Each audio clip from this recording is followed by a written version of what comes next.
How you doing?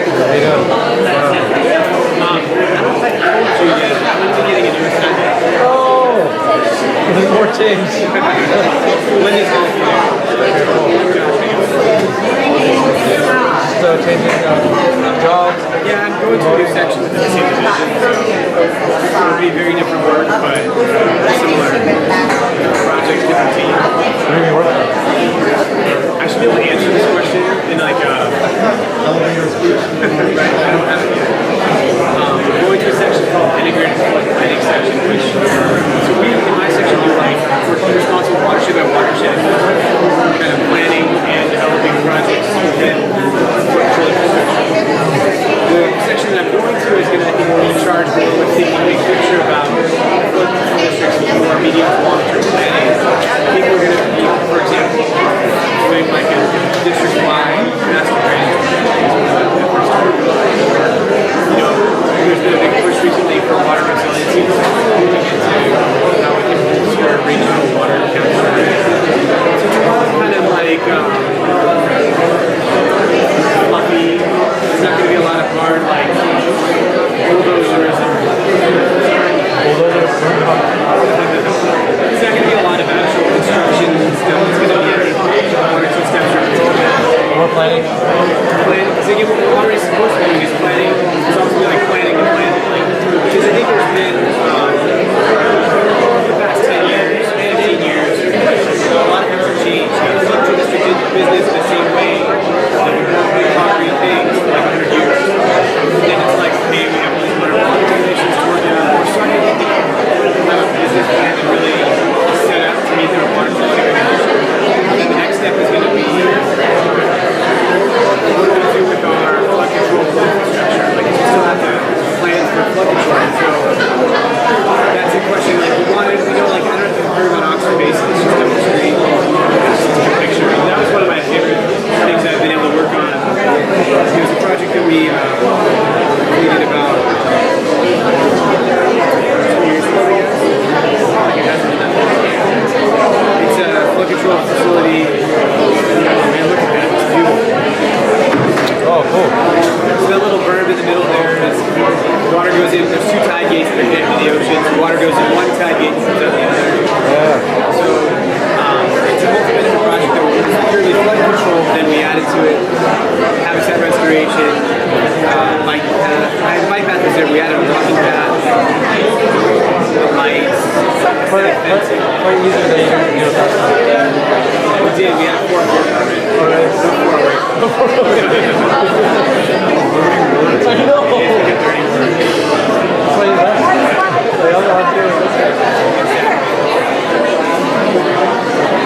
This is exciting though, I think. We've been thinking and showing about this project for a long time. There's, I think, going to be a whole opposition, but I think it's really big waters and what it is. Scientific getting to pretty advanced Who's replacement? This guy was nobody yet. So, you had Frank, right? Yeah. Frank will still be there. And then Linda's going to still be there. Yeah. So then, what's going on? Your time can use a little bit of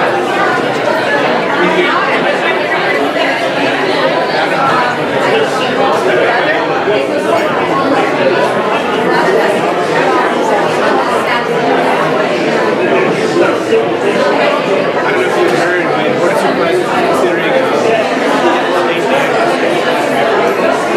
Double date dam. 4 waves now. I think. 2.4 million cubic yards of sediment. So it's a great water test to be there. Have you heard anything about Santa Anita and Marina? And you've heard John check the plate. Like, they won't get back to me about Paul King and Eva. They'll get the PM for it, as far as I know. They won't get back to you? They won't get back to me about it needs to go to division level approval. And I've given them requirements. They don't want to do it. Was that the one they were hoping DSOD would be? Yeah, maybe they're just... DSOD doesn't want to see it. Maybe right now they're trying to figure out You hire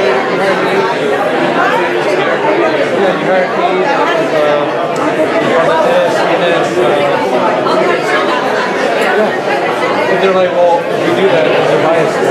Then what? I believe they're still biased. At least they're on. It's like the monkey with his hand in the jar. It's like you just gotta let go of the rice. I mean, that one's been on the list. I think the one that I've been hearing people complain about was, I thought it was Scandinavian, I guess it's the other one. The one that's from John Bodencheck. Yeah. He's been pissed about that one because he's like, you guys have had it for like 5 years, didn't do anything, and then you came back with more requirements, and then he's like, why didn't you tell me about this 5 years ago? In 2012, I think in 2012 it was submitted. The project was pulled back. It wasn't worked on until 2016. And then they got 5 years resubmitted. No. And then 2016, now we have anyways, it sounded like you just kind of, I don't want to say whining about it, but I mean, it's something that's moving forward, so that's yeah, I've been pretty happy since you've been on board. It's like, it's something they have to do all these extra submittals, I'm like, well then do them. Your boss asks you to do something, what you have to do is what you have to do. I know. Do you want it or not? How you doing? I think the argument he was making to me was like, when we first submitted it, this wasn't a requirement. The requirement came online after. Yeah, because the requirement wasn't there. He's right. And then I guess to say that we pulled it back and We pulled it back, and in 2014 we had new policy, which is more environmental reviews. So who's who from your time? I know you. All the people in the back there, these are all regulatory folks. And then is the Colonel? Colonel is very good. Yeah, good. I shouldn't because he's like, I mean, how many levels above you is he?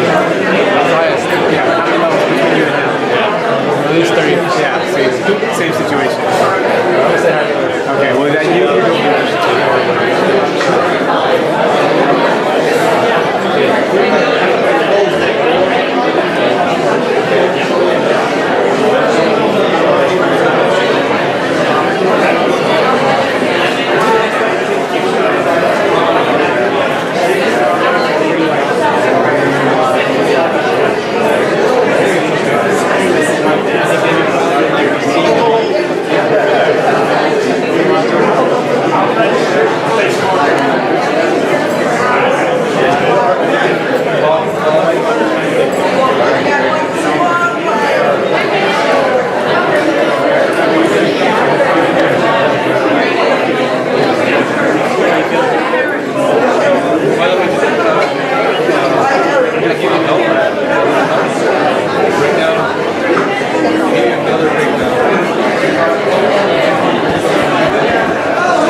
I met with the state reserve manager Friday.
go. Let's try and start on time.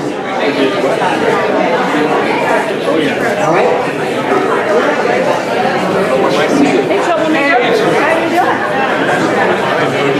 Just a couple of housekeeping things.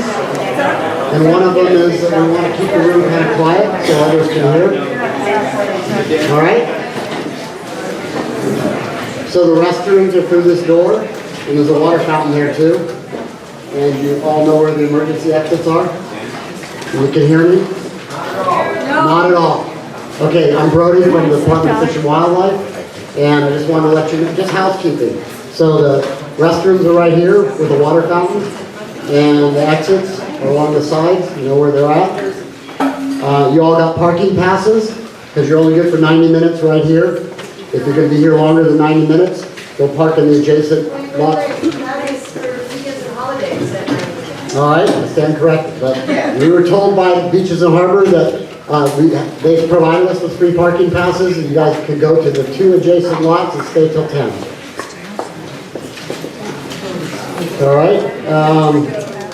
So intentional disruptions are really not going to be tolerated. We're going to use this as kind of your first and only warning. Our enforcement's already been notified that if there's any disruptions, applause, or any type of intentional disruptions, you know what I'm talking about. We're going to have to ask you to leave. So use this instead of applause. There's some notices along the wall that say where you can submit written comments to the draft BWER. Some of you may know that, some of you may not. The websites are posted on the wall. And we have a stenographer here that's begging you to speak slowly when you come up to the mic and spell your name so we can get it corrected. Also on the written comment sheets that everyone was picking up back there, it says the date to comment, the deadline is April 8th, 2016. So Yeah, so that that- seems like a mistake. So So- can you announce the correct date, please? Yes. So just to clarify, on the written comment form, whoever wishes to submit written comments, Yes. it doesn't have the correct date, obviously. The correct date is February 5th, 2018. Thank you.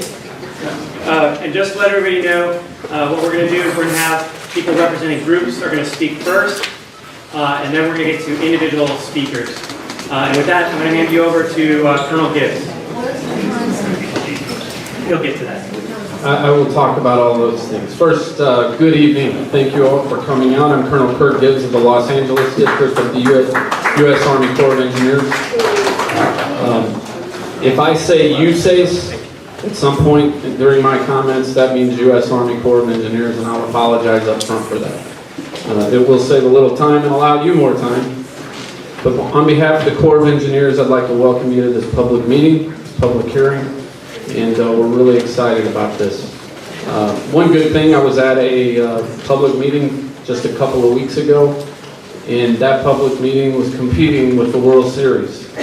So at least you don't have that going on tonight. Before we get started, I'd like to explain how this hearing will be conducted. If you would like to speak, you must fill out a speaker card and give it to one of the Corps or the consulting staff at the table in the back as you came in. Many of you picked up those cards. So if you don't have a card and you want one, feel free at any time to go to the back right now and get a card, or raise your hand and we can bring you one. Please do this now if you have not already done so. In about 30 minutes, probably a little less than that, my staff will review the speaker request cards received and allocate time based on the number of requests. We've got quite a few requests already. So I will be addressing how much time you have to speak, whether it's on behalf of a group or just individually. But that could lessen by the time we actually start. We continue to get more cards and more of those who want to speak. Now I'd like to explain a little bit about the role of the Corps of Engineers in this process. Under our federal permit program, the Corps of Engineers is responsible for regulating dredge and fill activities in waters of the United States under Section 404 of the Clean Water Act. Hence the 404 permit that we often have to issue for projects that are requested to be done. As well as work within Section 10 navigable waterways under the Rivers and Harbors Act. Under these laws and other federal resource related statutes, The Corps evaluates potential impacts that would be caused by the proposed project prior to making a permit decision. In addition to the proposed project, the Corps must determine whether that proposed project is the least environmentally damaging alternative that meets the overall project purpose. In addition, no permit can be granted if we find that the proposal is contrary to the public interest. The public interest determination requires a careful weighing of those factors relevant to the particular project. The project's benefits must be balanced against its reasonably foreseeable detriments. In meeting our regulatory responsibility, the Corps of Engineers is neither a project proponent or opponent. The Corps is also responsible for reviewing all requests to modify, alter, or occupy any existing Corps-constructed public works projects under Section 408 of the Rivers and Harbors Act of 1899. Under these laws, in order for the district to approve any proposed alteration request, it must meet Corps standards and must not be injurious to the public interest or affect the USACE project's ability to meet its congressionally authorized purpose. A typical review under Section 408 requires not only technical analysis, but also NEPA compliance, National Environmental Policy Act compliance. I would say that this particular project will require both a 408 permit as well as a 404 permit. That's accurate, right? As you know, the California Department of Fish and Wildlife and Los Angeles County have applied to our agency, the U.S. Army Corps of Engineers, for permits to restore the Ballona wetlands. The department has applied for the regulatory Section 404 and Section 10 permits. The county, as the local sponsor for the federally constructed Ballona Channel, has applied for the Section 408 permit as well. So that's why both of these agencies are here tonight, and we'll speak here in just a second after I'm complete with my opening comments. While we will be evaluating these permit applications, the proposed project is not a Corps proposal. We are here in a permitting context only. The Corps and the department have jointly prepared a draft environmental impact statement / environmental impact report pursuant to our responsibilities under the National Environmental Policy Act and the California Environmental Quality Act, CEQA. The draft document has been released for public review and comment. This evening, the Corps is continuing its effort to gather comments regarding the proposed project from the general public. We will carefully consider all comments prior to making our final permit decision. And even following this meeting, the public has until February 5th, 2018 to provide written comments.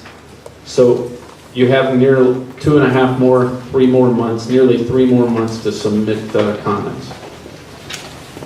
Please note we will equally weigh comments provided verbally or in written format. I will now turn it over to Mr. Richard Berg of the California Department of Fish and Wildlife, who will explain his agency's role as the applicant and give some opening comments. And they are also the CEQA lead agency, and he'll provide a brief overview of that project. Following Mr. Berg, Mr. Frank Wu of Los Angeles County Department of Public Works will explain his agency's role as the Section 408 applicant. This will help us transition to the public input session. At this time, once again, I'll emphasize, if you would like to speak tonight and you have not filled out and turned in a card to our staff in the back, please do that. And please provide that speaker card to any member of our staff at the table, or if you catch our attention, we can come and get that from you. So at this time, I'll turn it over to Mr. Richard Berg. Thank you, Colonel Gibbs. As Colonel Gibbs said, my name is Richard Berg, California Department of Fish and Wildlife. I am the Environmental Program Manager for the South Coast region for the Wildlife Lands and Fisheries Program. Sorry, can you hear me now? Yes. Sorry. It covers all the coastal counties from Santa Barbara down to San Diego. First of all, let me thank... Standing up when you speak? Yeah. We can't even see. Do that, yes. Thank you. First of all, I want to make my comments really brief because we're here to hear you, not for you to hear me. So I will keep them brief. And I want to thank everybody for coming out. I know we may have disagreements about how this project gets done, but I think we all agree that we love Iona and we want to see what's best. simply put. Our department basically carries two responsibilities for this project. We are not only the lead agency, but as the state, we are the trustee agency also for the CEQA.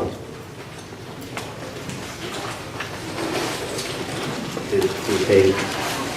And just further on the comment period, again, we also extended the CEQA comment period until February 5th at 5 p.m. 2018. And with that, I'm going to sign off and I'll give it to Frank. Thank you. All right, I will also make my comments very brief. My name is Frank Wu, and I am with the LA County Department of Public Works. I'm a senior... Speak louder. Louder? Okay. I'm a senior civil engineer with the department, and I'm also the Santa Monica Bay Watershed Manager.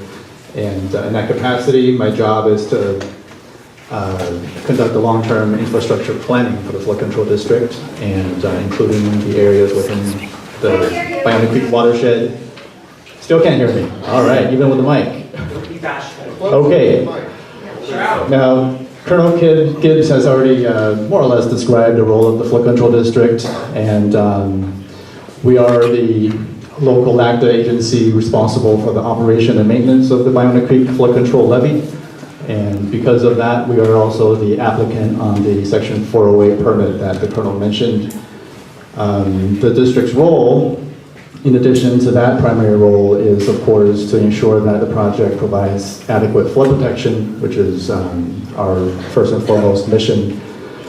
And so we will be doing that by reviewing very closely the design plans of the project once it gets to that point. The district also expects to have operation and maintenance responsibilities once the project is complete. The details of that will be worked out, but we expect that we will be maintaining the new levee if it's constructed. With that, I will stop there and hand this back to you.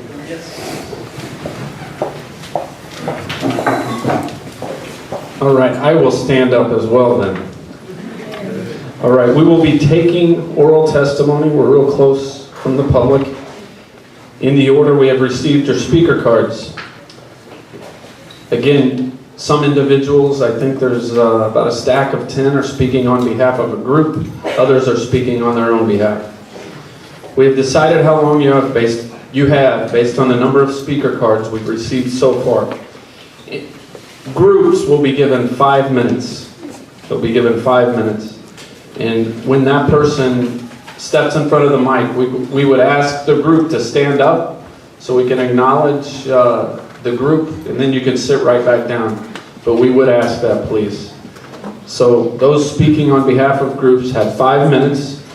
Those individual speakers will be given 2 minutes. All persons in your group, I've already said that, must stand, but then you can sit back down. And as I mentioned earlier, if you would like to speak, you may hear something that you would like to emphasize, or some of you may wish to not speak at all, even though you're signed up, if someone has really driven the point home that you would like to. So again, if you think you want to speak, please prepare the card now and turn it over to our staff. All oral or written testimony will become part of the administrative record for this permit application. Once we have the written transcript of the testimony, copies may be viewed at our office or purchased. Okay, so as you make comments, please note, we're going to have a timer on the table right here. So the speaker's standing there. You'll be able to see the timer, and you'll know how much time that you have. The light will be green when you begin. When you have 1 minute left, the light will turn yellow. When your time is up, the light will turn red. Please immediately wrap up your comments and return to your seat at that time. As the speakers approach the mic, we would ask that you say your name and spell your name. We have a stenographer that's capturing everything so that it's part of the official administrative record. So please spell your name, and I will ask my staff, because some may have longer names than others. It may take a few seconds to spell, that we don't start the timer until the name has been spelled. Once again, I would ask that you please respect these time limits. We're looking at about 2 hours worth of comments as it stands right now. So it's very important that for everyone to be able to speak, that we stick to those time limits. If you speak past the red light, I may have to ask you to step down, and please respect that. I appreciate your cooperation in keeping to your allocated time so the meeting runs smoothly and we can hear all people who wish to speak. Once again, I would emphasize, please respect each other so that all comments can be heard, even if you don't agree with what's being said. I'm sure there will be much that some of you don't agree with that's said, and others that do agree and would like to applaud. That only keeps us from hearing all the words, being able to capture all of those. So please be respectful of each other. Okay, so as we get started, what I'm going to do is I'm going to call the first 3 speakers to the microphone. The first name will approach the microphone, and then we've got 2, so to speak, on deck. And that's going to help the night go a little bit quicker as well. So we've got these 2 chairs on the left side as I'm facing you. Please sit there, and as soon as a speaker completes their comments, the next speaker will approach the microphone. As soon as that speaker finishes, I'll announce the next one to keep filling in the seats. So I'll do my best. I apologize up front because I'm sure 2 of the first 3 names I'm going to mispronounce. So please bear with me on that. Okay, that's why we're going to have you spell the names. So with that being said, speak clearly and slowly so the court reporter is able to hear and transcribe everything you say. So with that being said, we're going to start just a few minutes early. The first speaker, Robert Van de Hoek. Number 2, Rex Franco. And number 3, Lisa Fimiani. So Mr. Van de Hoek, you will be first, and the other 2 individuals, please have a seat and be prepared. Thank you very much. Mr. Van de Hoek, go ahead. And thank you too, from the Army Corps of Engineers. Appreciate the time, and thank you. My name is Robert Van de Hoek. I am president of the Biona Institute, and members of the Biona Institute are going to stand now. Stand if you're a member of the Biona Institute. Oh, stand if you're a member of the Biona Institute, please. Okay, please spell your name, sir. R-O-B-E-R-T, Robert. Thank you, David. Van de Hoek. 3 words. V-A-N space D-E space H-O-E-K. Biona Institute, B-A-L-L-O-N-A. Institute. I wasn't going to say this brief little statement right here at the beginning, but I like what Richard Berth of the Department of Fish and Wildlife from the state of California said, that there is one thing we all agree on. I do believe that. We all love Biona. And then you said, simply put. But I'm going to use my 4 or 5 minutes here to tell you a little bit about why I think the no-action alternative is the one to choose. I don't call it that when I talk to the public or when I teach to a third-grade class sometimes. Or I say it's the everything alternative, not the no-action alternative, because the department has already become the caretaker, steward of it for 10 years now, more than 10 years, I think 15 years now. So during these 15 years, there's been a lot of actions that your department staff have done. I've known all the 3 different former wildlife and environmental scientists, 5 I think, actually not 3, there's been 5, that have been here in either 2 years, 1 year, 4 years, 4-year terms. And they've all done projects without having an EIR, EIS. And that doesn't make it illegal. They did a brief, no action, they did an environmental assessment internally on the different little projects they're doing, and then they can be approved after getting a coastal commission permit. So lots of activities can happen without having to do an EIR, EIS, and a lot has happened. The County of Los Angeles has been a good neighbor to the state of California and has done small projects without EIRs on vegetation protection in the river. I like to call it the Rio Biona rather than Biona Creek, and hold to the Spanish name of the Biona name. The example is the coyote came back to Viona in 2008. We have really good photo documentation from photographer Jonathan Coffin and my own field notes that show now that it's 10 years now that the coyote's been here. And yet having pups, having numerous pups. There's a very robust, mature male, dominant male, and a dominant female coyote, and their offspring are on the edges of the Viona wetlands waiting for when they might be able to take that space, because that pair will perish or die of old age or be hit by an automobile, God forbid.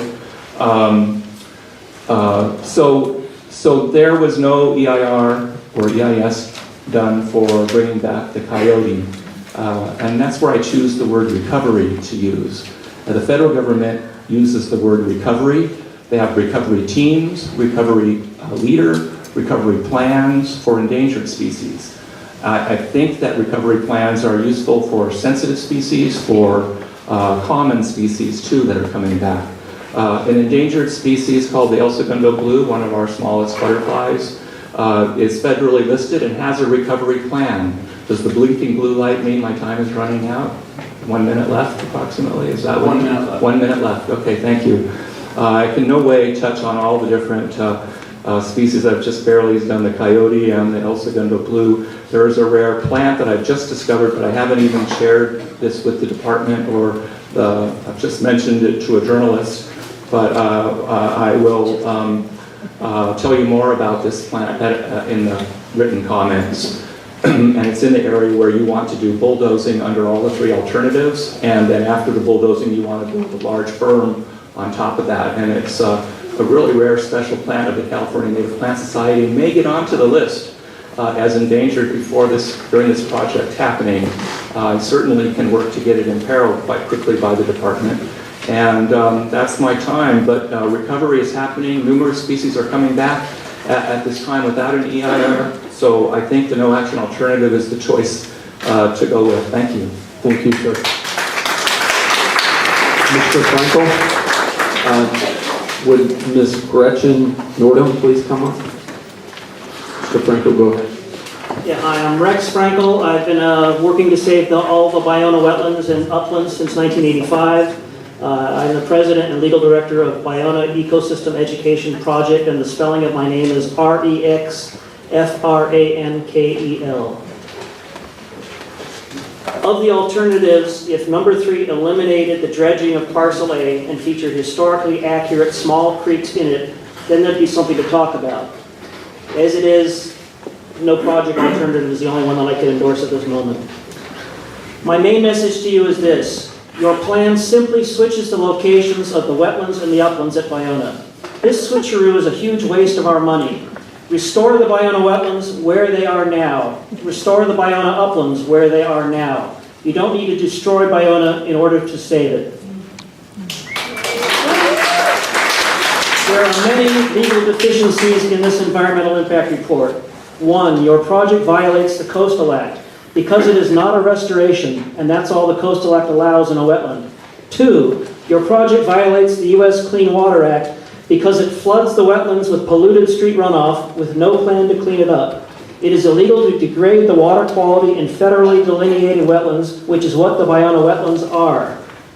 3, your project also violates the California Environmental Quality Act in that it fails to analyze or include an essential part of the project, which is the Clean Water Act mandated street runoff cleanup plan that must be implemented before you can tear down the levees and flood the wetlands with water from Bologna Creek. You have no plan to clean up 99% of the flow of Bologna Creek, which comes on rainy days. You have no EIR, you have no analysis of its impacts or whether it will ever happen. The only plan that exists is to clean up flows in the dry season, which is not when most of the pollution and trash flows down the creek. This plan will mostly dry up the creek in the dry season by pumping 3/4 of creek flows to Hyperion Sewage Treatment Plant, which will then dump it in the ocean. A waste. Then your own EIR says it will be too difficult to provide fresh water to the wetlands, so you dismiss all freshwater alternatives as, quote, mechanized or high maintenance. But that problem of lack of fresh water is created by your partners. The chair of the Santa Monica Bay Restoration Commission happens to be the Los Angeles City Sanitation Department, who along with the LA County Flood Control District are doing the mechanically drying out Ballona Creek during most of the year. So you dismiss reasonable alternatives by using a straw man argument. You can fix all these legal violations this way. Give us a historically accurate project, thus it will fit the definition of restoration and comply with the Coastal Act. 2, don't flood our wetlands with polluted, cruddy Ballona Creek stormwater, which may never be cleaned up. Instead, pipe the clean flows during the dry season from the new Ballona Creek dry season treatment plant, which is being constructed in Culver City, to restore the historical freshwater marshes of the Ballona wetlands. Because you won't be flooding the wetlands with pollution, you won't violate the U.S. Clean Water Act. Because upstream polluted stormwater will not flow into the Ballona wetlands, an upstream rainy season creek water cleanup plan is not an essential part of your project. Thus, you will then not violate CEQA by deferring analysis of what is no longer an essential part of your project. Finally, by leaving most of the land at Ballona where it is, leaving the wetlands where they are now, leaving the uplands where they are now, you will avoid destroying 1,000-year-old archaeological sites or desecrating graves, as the Playa Vista developer discovered on their Discovery Park. What an ironic name. You will avoid evicting the wildlife while engineering firms and their friends heal their wallets at our expense. Listen to the groups who saved over 600 acres when others were willing to let it be paved. This current plan is not bringing back Ballona. Let's actually restore Ballona, not turn it into something it never was. Thank you. Thank you, sir.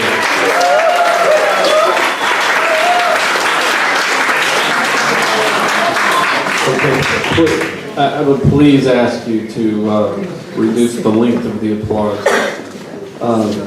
Ms. Fimiani's next, and would ask Ms. Marcia Hanscom to come forward. Ms. Fimiani, go ahead. Thank you. My name is spelled Lisa, F as in Frank, Imiani. Hi. I'm Lisa Fimiani. I'm a Gottlieb Fellow at Loyola Marymount University's Center for Urban Resilience. I am also the former Executive Director of Friends of Ballona Wetlands and have been involved with the educational tours and restoration projects in Area B of the Ballona Wetlands Ecological Reserve for over 30 years.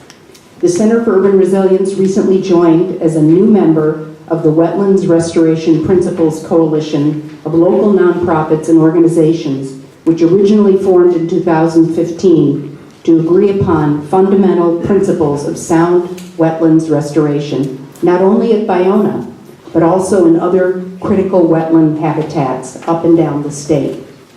With the successful stabilization of the Ballona tide gates by the Army Corps of Engineers back in the early 1990s, we have seen the Ballona population of the state's endangered Belding savanna sparrow rise from 12 birds in 2009 to nearly 100 in 2015. I have reports from 2 experts on the Beldings to submit tonight. The hope was that more acreage of habitat suited to the Beldings would be created in the more degraded areas of the ecological reserve, like Area A, when the restoration was to occur, to allow for the population to increase even more. In reviewing Alternative 1, we would like to see benchmark goals established in the creation of new habitat in Area A before altering the existing nesting habitat in Area B. The Belding savanna sparrow is a bellwether bird that represents a whole suite of other desirable wetland bird species we would like to see continue to thrive in the Ballona wetlands. For example, the stabilization of the pickleweed habitat in Area B has also attracted wintering flocks of western meadowlarks, a species we would like to see continue wintering at Ballona. Even better would be for the habitat to be created for the meadowlarks to nest, as well as reestablishment of suitable habitat for other birds that have been extirpated from the wetlands over the decades of degradation, such as the burrowing owl, loggerhead shrike, and white-tailed kite. Thank you. Thank you, ma'am. Ms. Nordum, you are next, and I would ask Mr. Walter Lamb to come forward.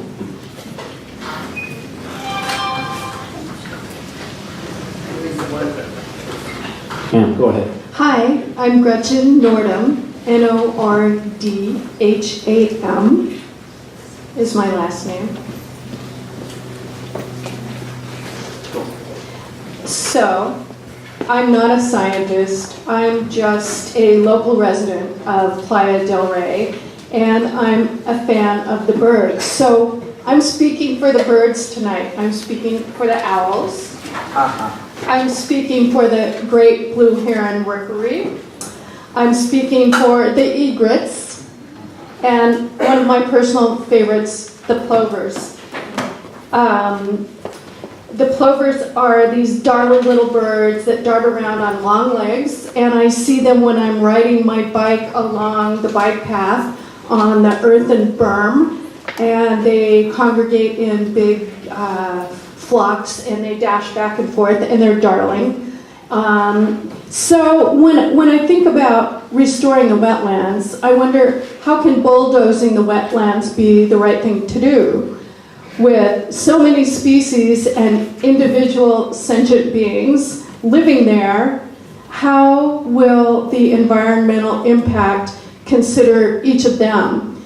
In addition to the birds, there are currently many animals living in the wetlands, like these tiny little super cute gray ground squirrels, and they are probably also food for the coyotes.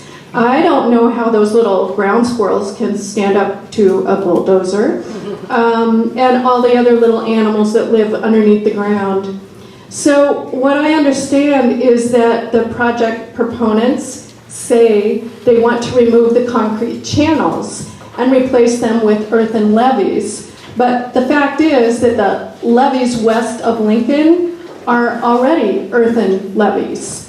They're not made of concrete. And that is why so many native marsh grasses grow there. And that's why it's a great place for the little plovers and the egrets and the blue heron rookeries. There's babies in there, very, very cool. And other animal communities live there. The levees continue to be an important place for all of the shorebirds, like the egrets, the great blue herons, even water birds like brown pelicans, which is a big thrill to me because I'm from a different part of the country where I'd never seen a pelican before. And you see them flying in these very cool formations that someone told me that's a squadron of pelicans. And I thought that was so apt and very cool.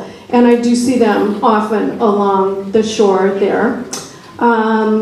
Even the 100 building savanna sparrows are awesome. And yes, my darling little plovers. So I'm just saying that it makes no sense to me to bulldoze the animals and the habitat that is already there.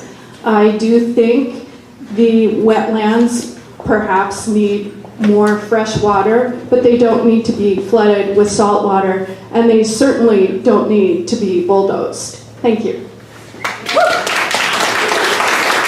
Thank you, ma'am. And Ms. Hanscom, you are next. And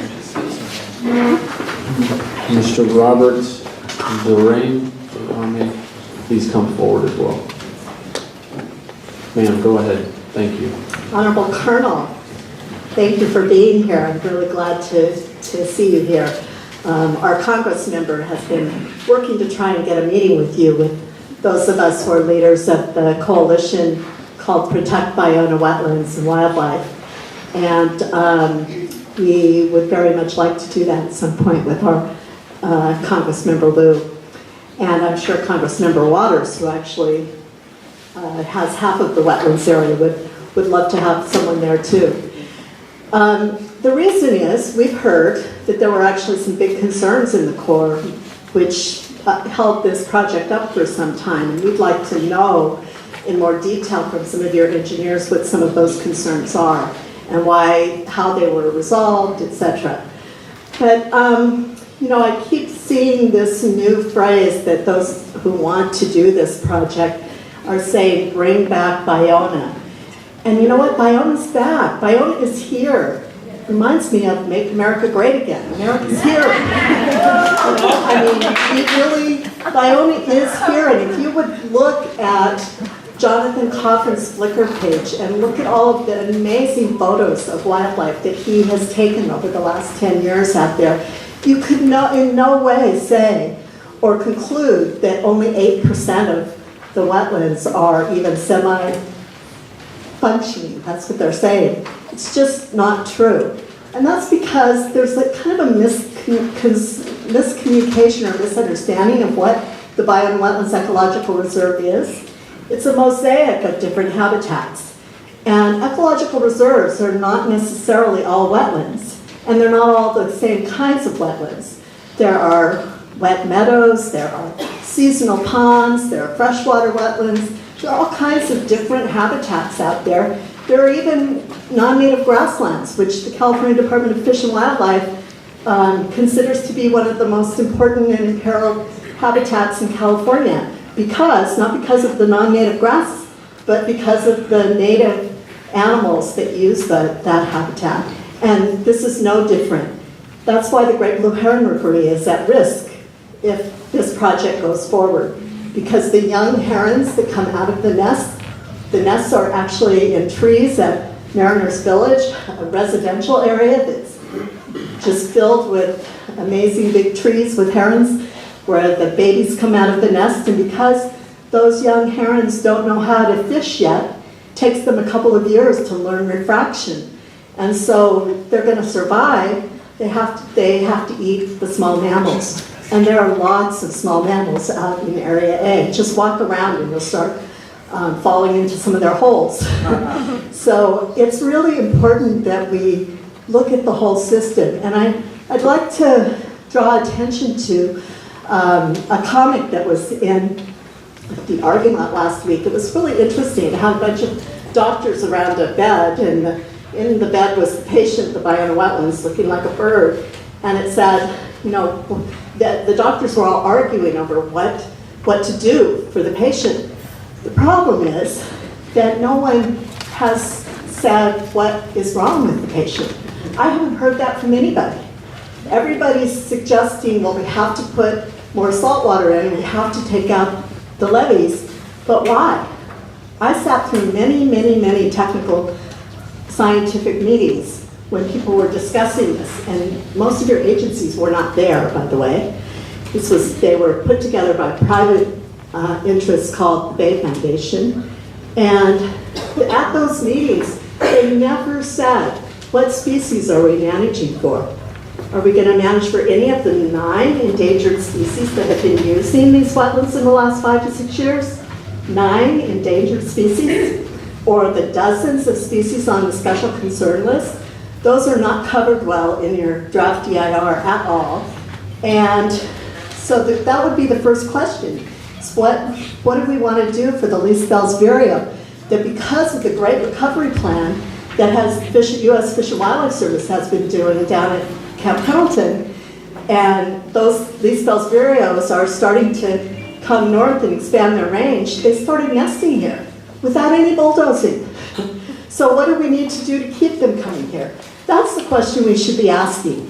And we're not focused on the wildlife, but we are focused on the wildlife. The people in our coalition are very focused on the wildlife. And Huey Johnson, who was a former resources secretary under Jerry Brown the first time, he asked me to give you his concern to let you know that he is strongly opposed to this and hopes that you will withdraw this project and reconsider the wildlife. Thank you, Mayor.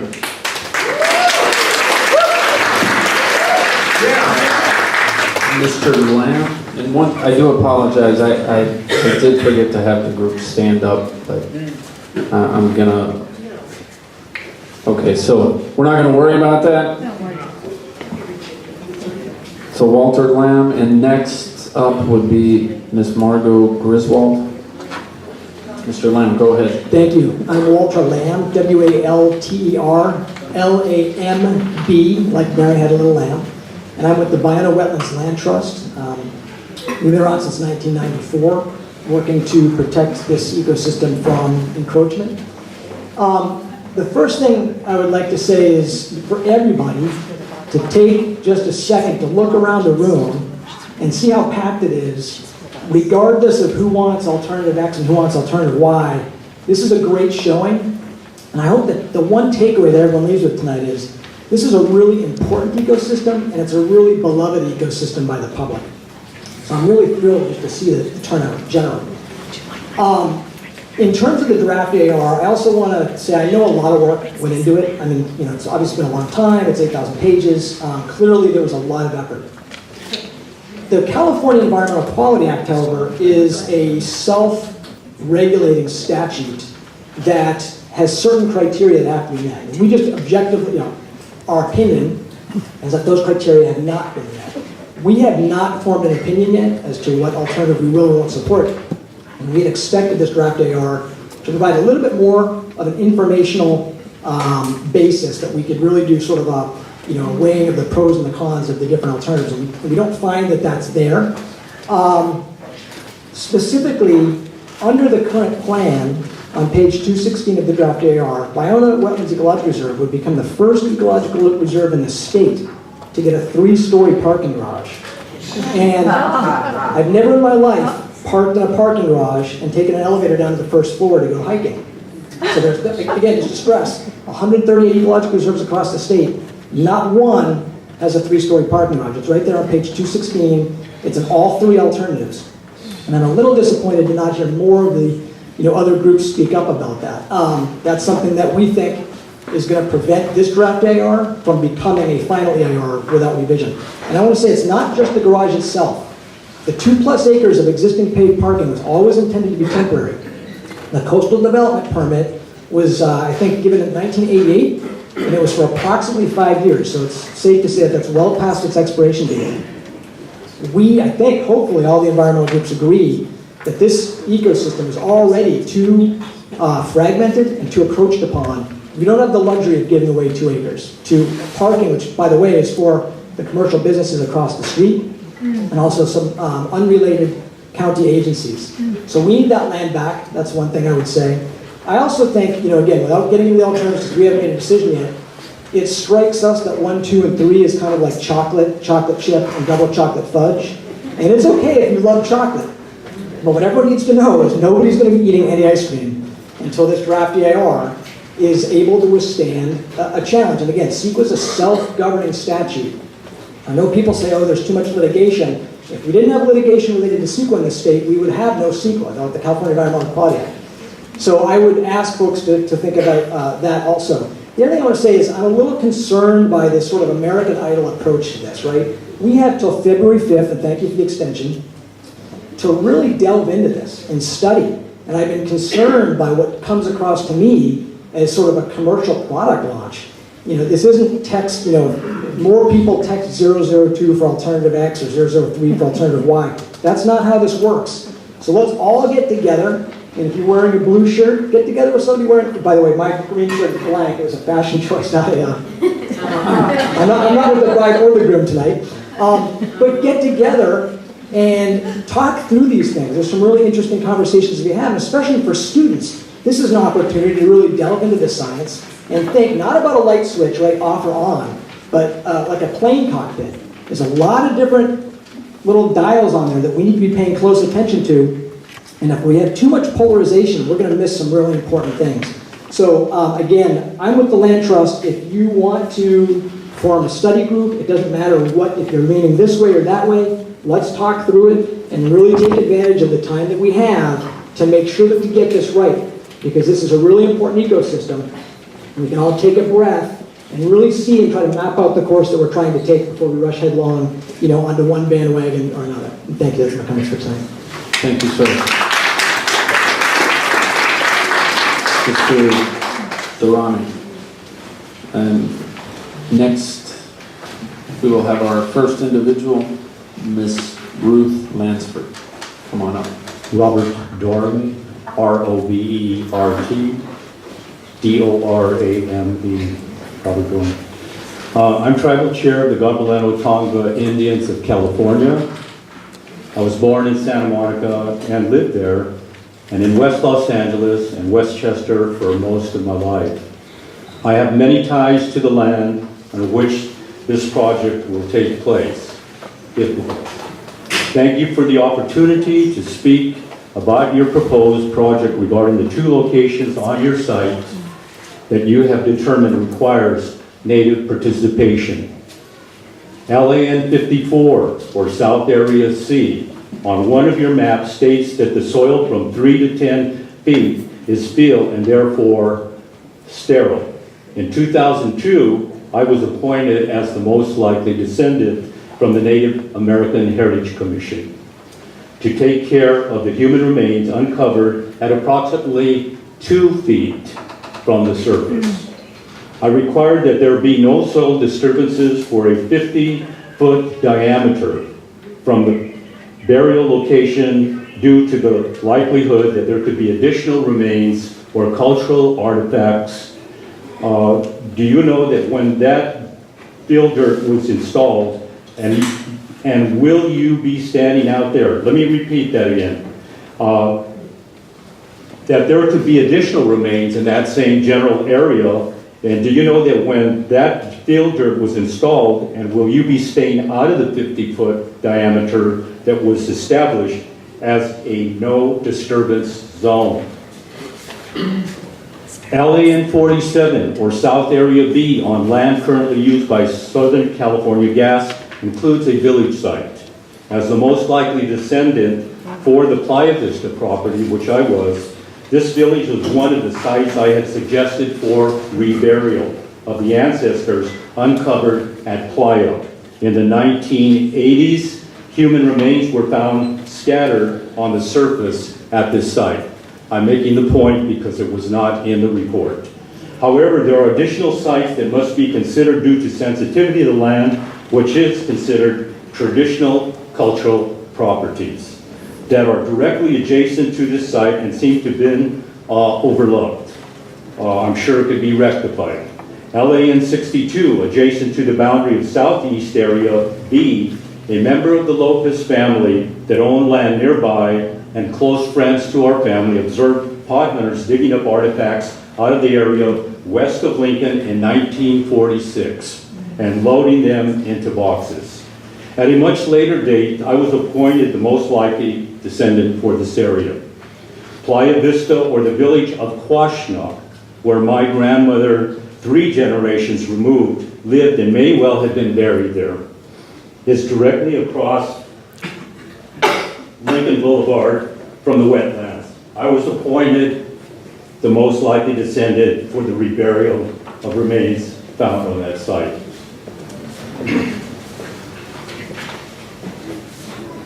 LAN 63, LAN 64, directly adjacent to Southeast Area B. Both represent human remains that were uncovered at 2 feet and 3 feet below ground level. I was appointed as the most likely descendant for each of these ancestors.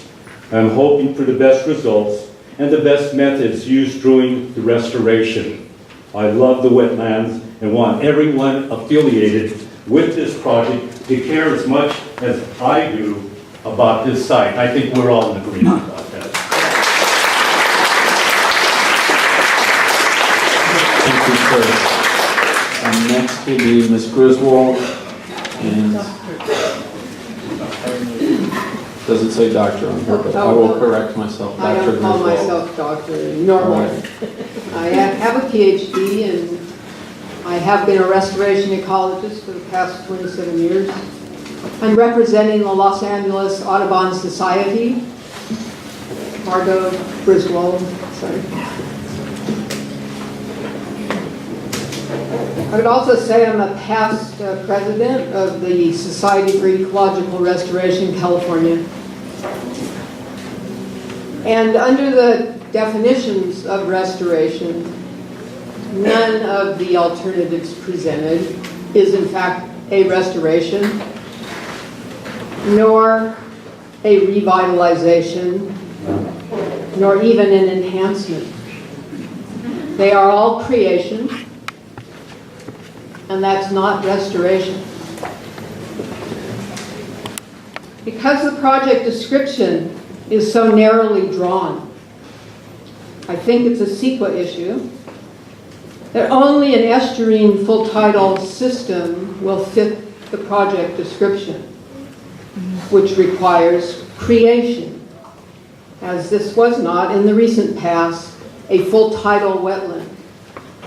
And to my point, we have brought this up time and again over the last 5 years. There's recent science to suggest, but is ignored, in the historical ecology of the Bayona watershed, in the modeling for Central and Southern California estuarine systems, in deposition, and in recent work in from Bolsa Chica south of San Diego on what the state of coastal wetlands were over the last 100 years and what they are now.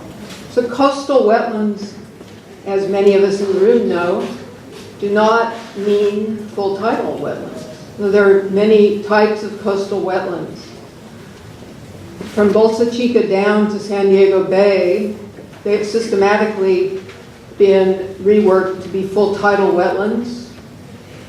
They weren't before, but they are now. We have lost mainly salt pan habitat and brackish marsh, as well as freshwater marsh.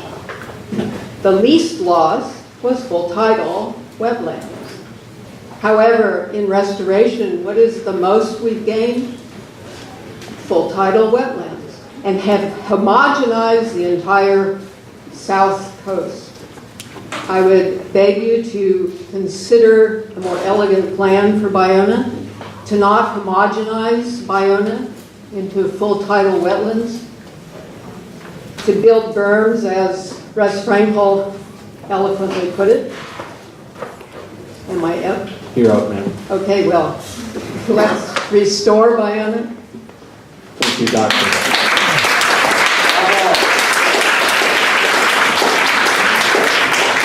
Okay, I did not call the last Mr. Scott Culbertson and Mr. Patrick Terrell. Please come forward.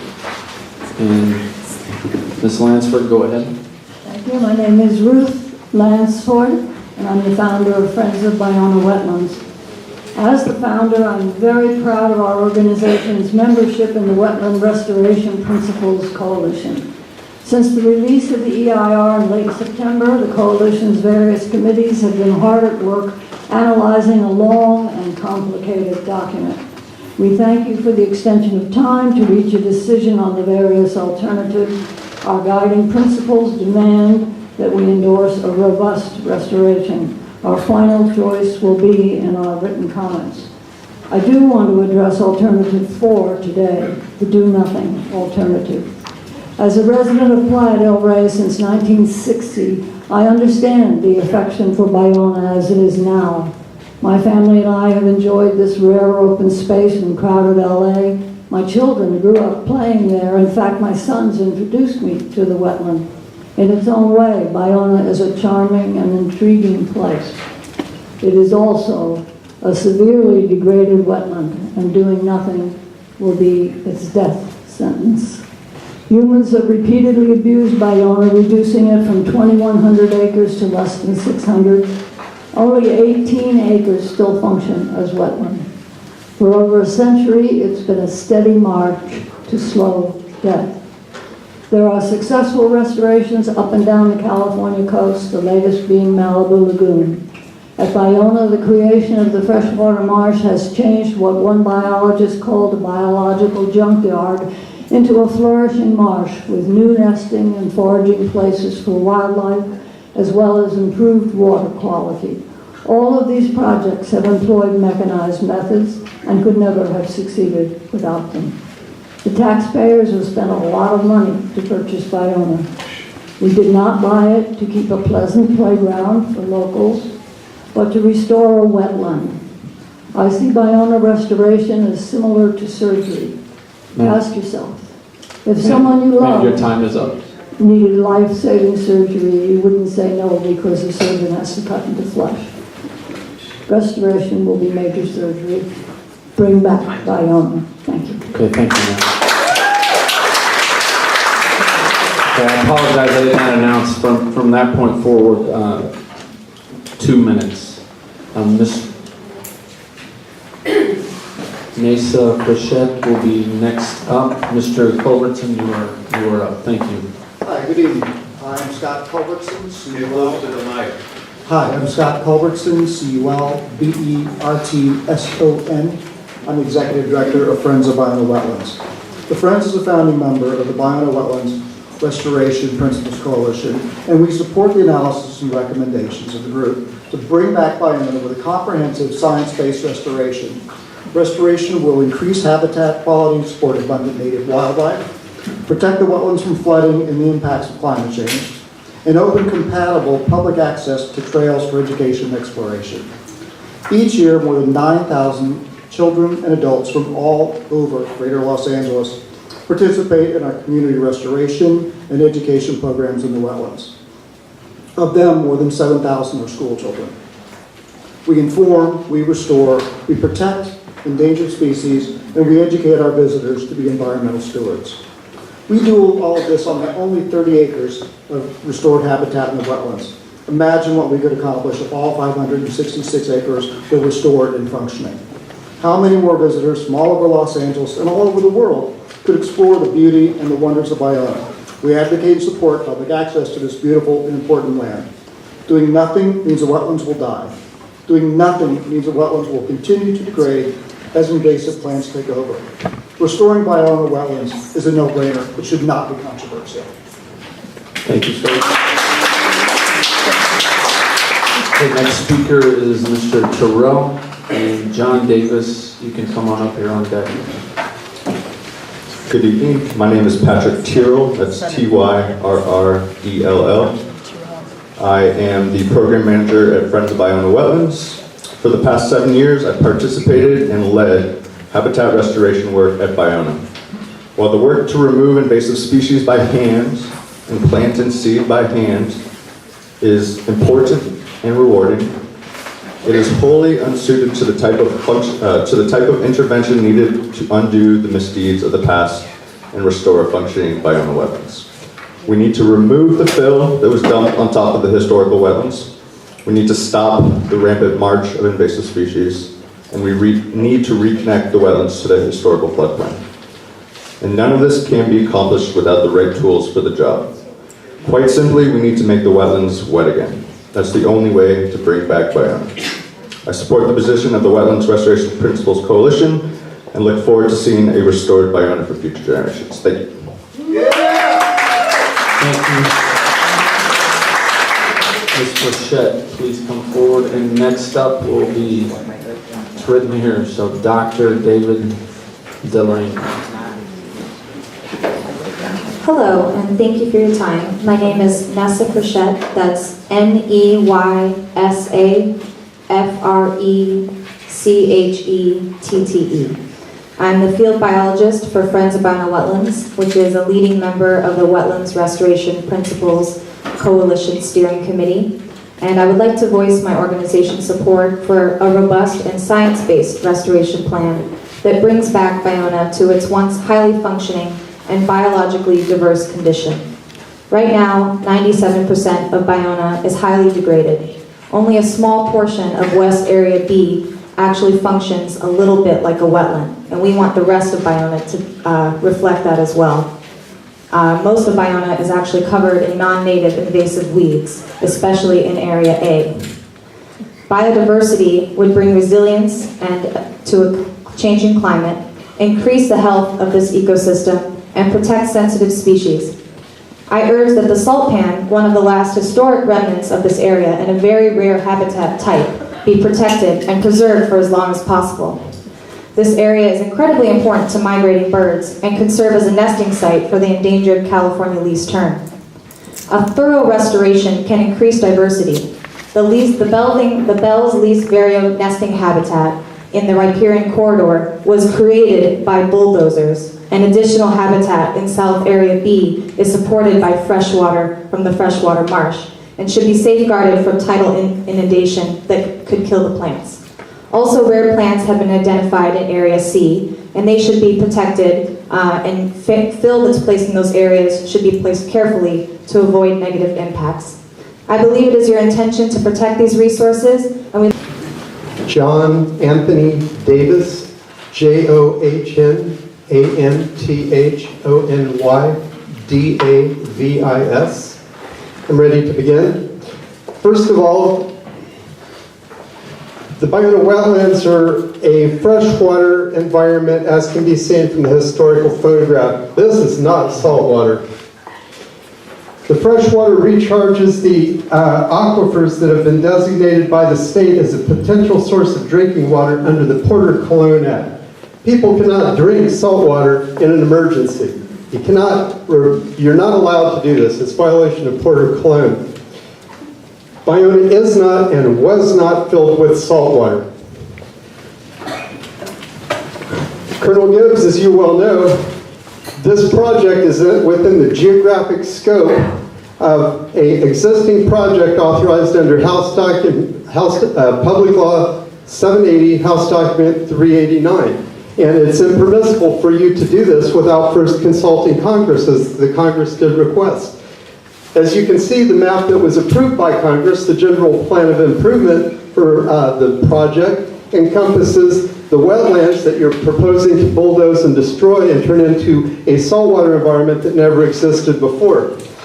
As you also already know, Colonel Gibbs, since I brought this to your attention time and time again, the Congress has asked the Secretary of the Army to report back to it to determine if the Corps or if the Secretary has any recommendations on modifications of the project, including restoration and for storm control. However, the Secretary has never went back to Congress and has never gotten permission to change the project and modify it and restore it for stormwater purposes. So Colonel Gibbs, what I have to ask you is why on earth are you proposing to do something that's inconsistent with federal law when you're sworn to uphold it? And for Fish and Wildlife, I would like to know why you are actively draining the wetlands in contradiction to the Coastal Act, knowing that this will be on deck at the Coastal Commission in December. Thank you very much. Thank you, Mr. Davis.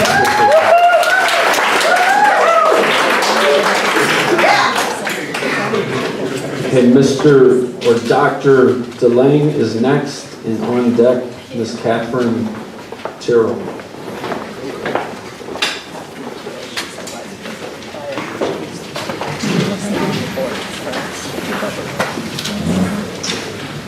I am David DeLange. I'm the past president of Los Angeles Audubon, still on its board. This report fails to analyze or even disclose alternative 1 and 2's most significant tsunami risks. First risk, the proposed black-colored levee you see along Culver Boulevard, itself in yellow, creates a tsunami bottleneck because of the nearby Playa del Rey bluffs, around only 250 feet away.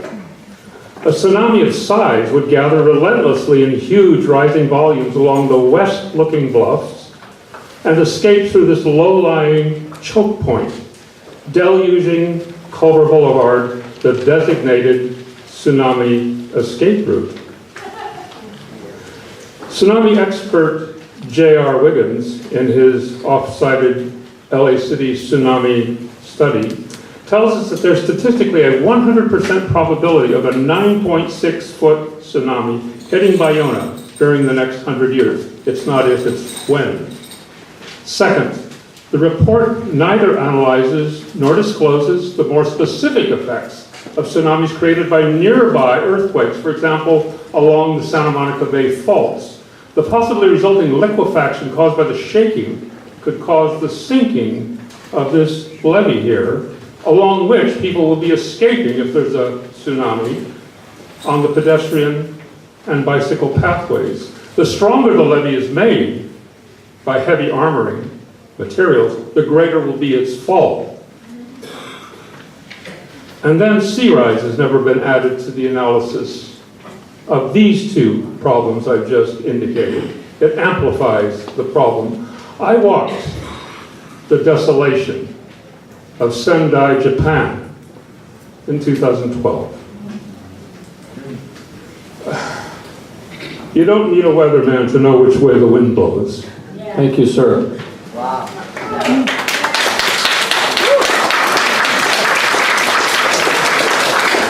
Mr. Salzberg, you are next, and on deck, Ms. Kathy Knight.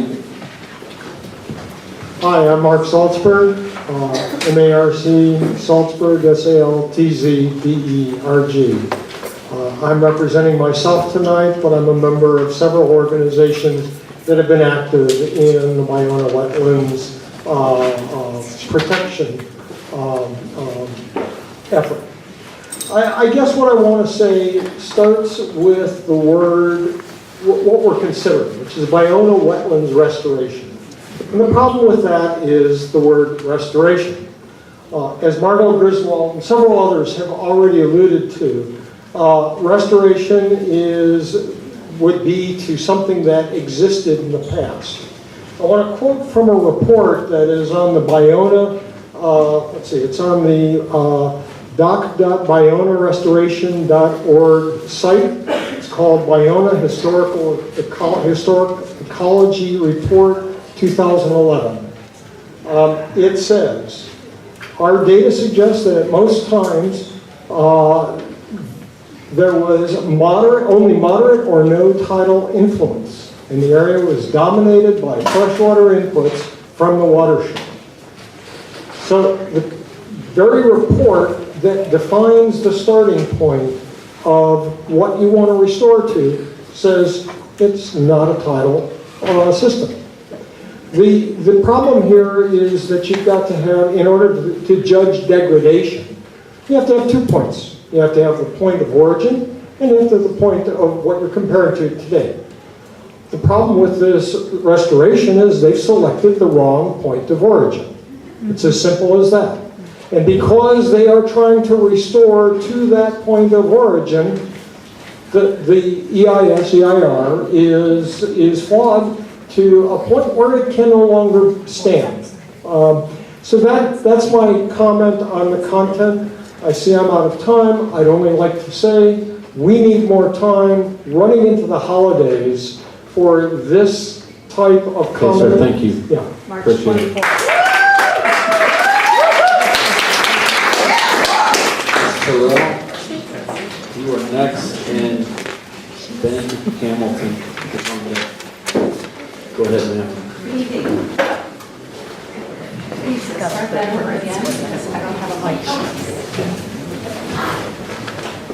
Okay, you got it started. I'm Catherine Tyrrell, Tyrrell. I am a board member and also the past president of the Friends of Ballona Wetlands. And I'm also a very proud member of the Wetlands Restoration Principles Coalition Steering Committee.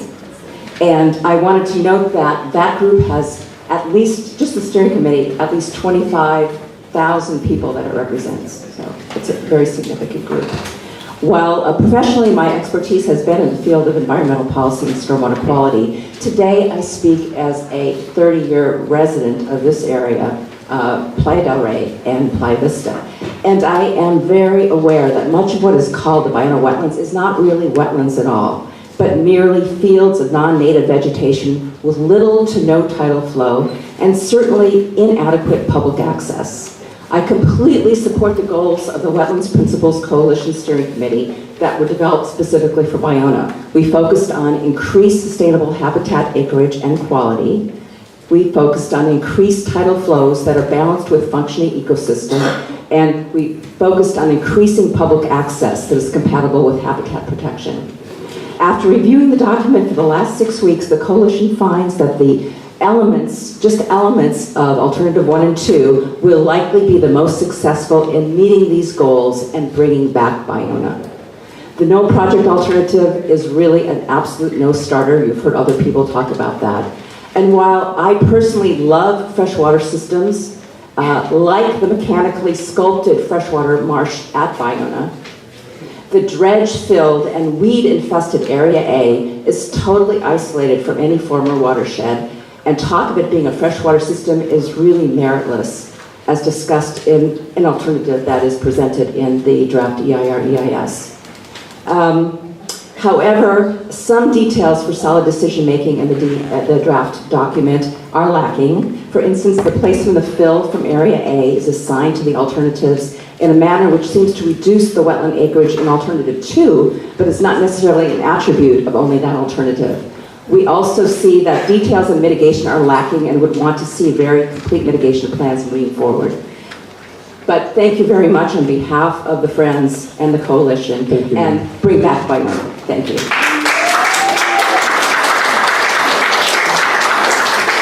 Ms. Knight, please come forward, and Ms. Catherine Campbell is on deck.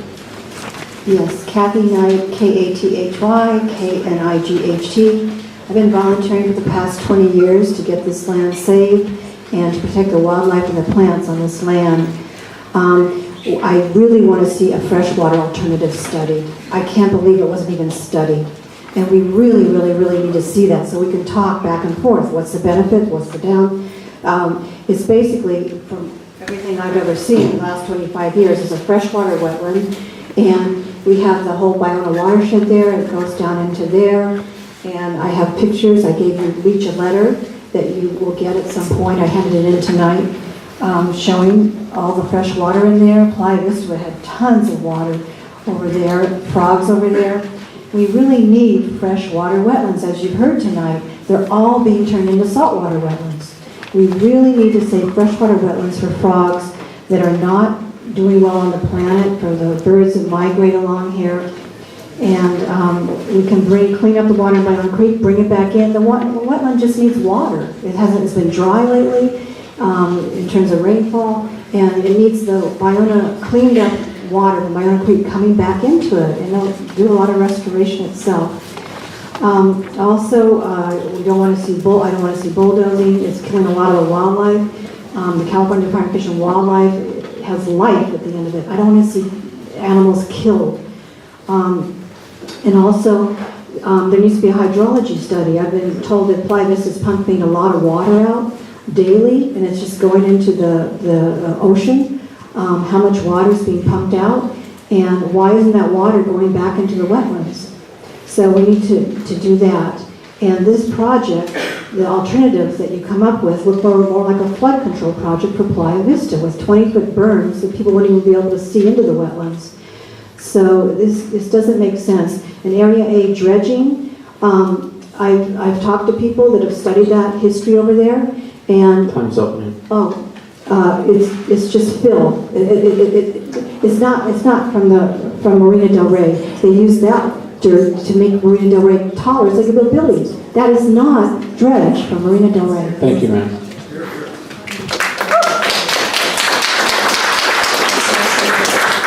Mr. Hamilton, you're up. Thank you. And Ms. McPherson, you are now on deck. My name is Ben Hamilton, and I am a biologist, have been all my life. My father took me out when I was 2.5, 3 years old, barely walking, to show me the Pacific Flyway when half of the sky in the east would turn black every morning for 3 or 4 hours. And that was 5 miles east of Paso Robles, where he built the school for boys there, which became eventually a maximum security prison. But in my day, it was an honor farm. We have an issue with LA County. LA County needs revenues. All governments need revenue, and they like to drive programs. We have not discussed economics here, but an important part of the economics of this area is ecotourism. I brought that up at a meeting today at 1 o'clock with one of the people that is contributing to this, and it's an important issue. Ecotourism in California is huge, as is the sports fishing industry and the tax revenue that's generated all through the state. Regarding this EIR-EIS project and the proposal, I think that option 4 is the only sensible option at this time. Now, I think that the proposal should be withdrawn, and it should be withdrawn without putting that S-curve or doing extensive soil removal with equipment. Now, I always say, if you're going to restore an area, restore it personally, and use a pick and shovel, or small equipment if you have to, And people say, well, you can't do this by hand. They built the Great Wall of China by hand. They built the pyramids by hand. Thank you, sir. Appreciate your time. Okay, Ms. Campbell, you are next, and Jackson Garland is now on deck. Ms. McPherson is as well. Thank you. Catherine Campbell, Kathryn, Campbell, like Campbell's soup. I am a local resident. I am also an LA County Beach Commissioner, although I am speaking tonight on my own behalf. As we've discussed, there are dozens of species that are endangered, threatened, or of special interest to federal and state conservators that are utilizing Bionah today. Several people, even those that are in favor of some of these plans, have expressed concern about the lack of detail regarding mitigation. I noticed that the mitigation states that, quote, attempts will be made to salvage species. That seems woefully inadequate given the importance of these species and the dwindling corridors of habitat nearby. It's hard to even imagine what kind of process would have to be in place to actually safeguard all of these species for the years that it will take to first completely renovate this area and then for the subsequent habitats to become established. Until those details are provided to us, I don't feel that we can in good conscience say that we are providing the least environmentally damaging alternative to something that which is supposed to be an ecological reserve. Thank you.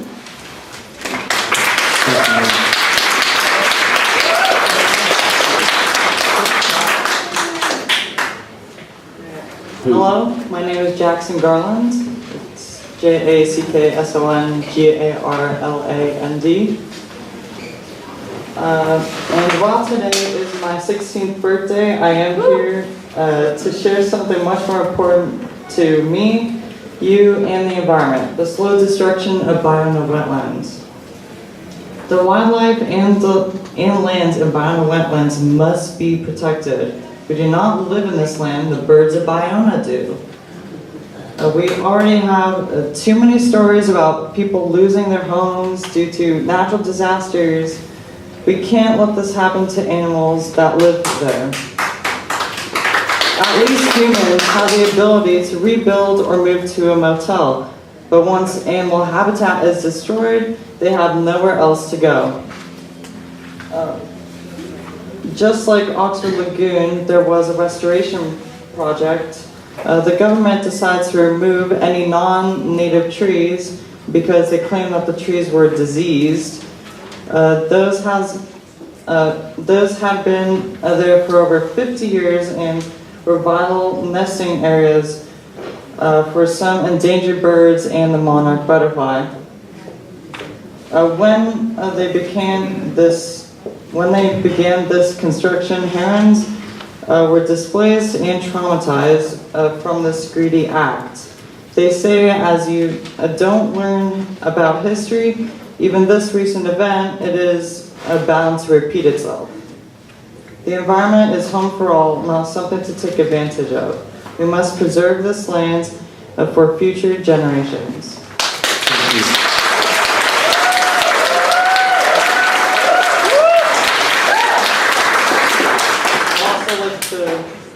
Give you some pictures of birds that live in the Bionah wetlands. Okay, thank you.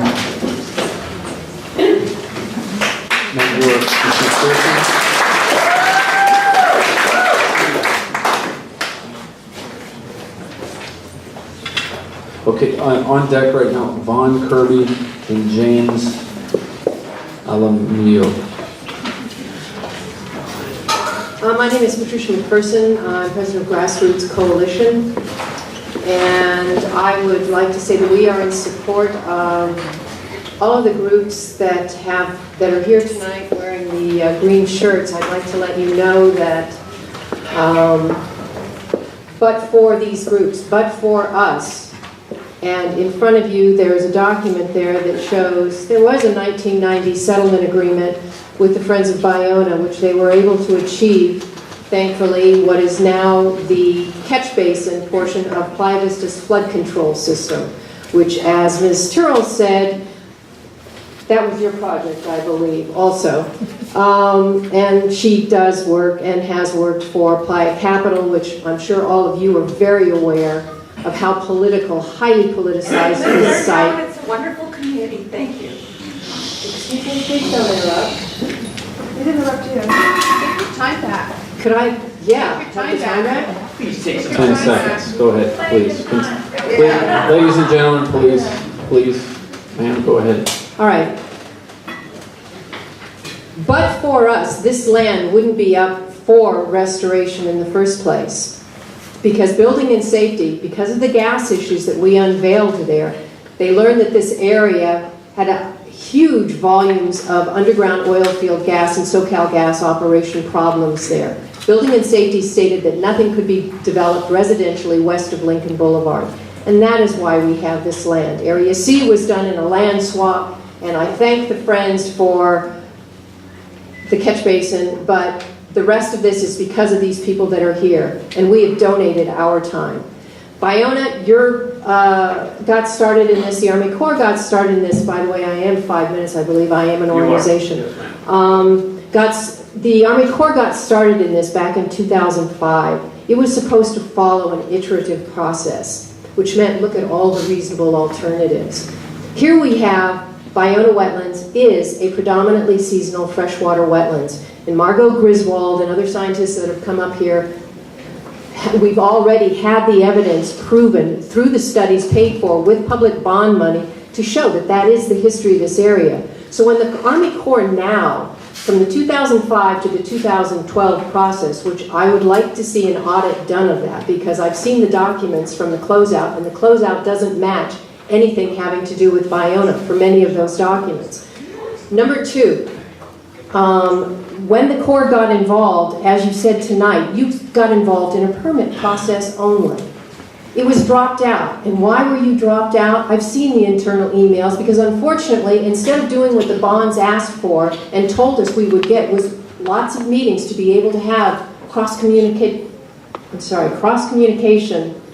to be able to dialogue with all of you. We never had that. We've had instead to use PRAs, Public Record Act requests, Freedom of Information Act requests, in order to get any information. I have the documentation of the Coastal Conservancy, the contracts that specifically say it has to be estuarine goal. That is not an iterative process.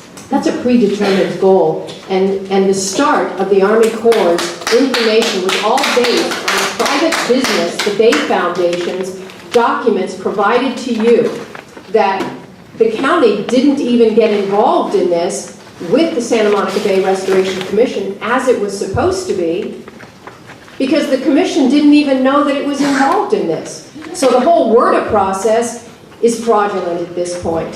I want to go back on a couple of things because I am totally off script here, but I want to remind you, House Document 389, you know exactly what I'm talking about, talks about Marina Del Rey, 34 million cubic yards were slurried along 5.5 miles of coastline from El Segundo to Ocean Park to widen the beach 500 feet. The Del Rey Harbor maps show part of that 34 million to create the actual moles that everything is built on there now. The idea, and Area A is in the front of that document that I just gave you. The documents within this DEIR, DEIS, there are many that are false, there are many that are misleading, including with regard to Area A. There are raised roadways around there, but that salt pan area that you see in that document that actually Friends of Baiona put out saying, oh, it looks pretty bad, is actually a very special area. It is the historic salt pan area that Dr. Margot Griswold was discussing. Those are creatures that use it, and if you look to the right, that is Baiona Wetlands. It is an area that ponds with fresh water every time we get rains, because where is the water table? The water table is 5 feet below in that area, according to borings done recently for soil sampling. We have no hydrology reports on Baiona. Why is that? Could it be because Playa Vista needs to de-water in order to get rid of all of the water? And if you dig this land out, it will cause a drain. Because why is Fish and Game draining the wetlands on behalf of Playa Vista? Why is Fish and Game allowing Playa Vista to divert all of the groundwaters that historically flow to Playa Vista? Thank you, ma'am. Iona? Thank you.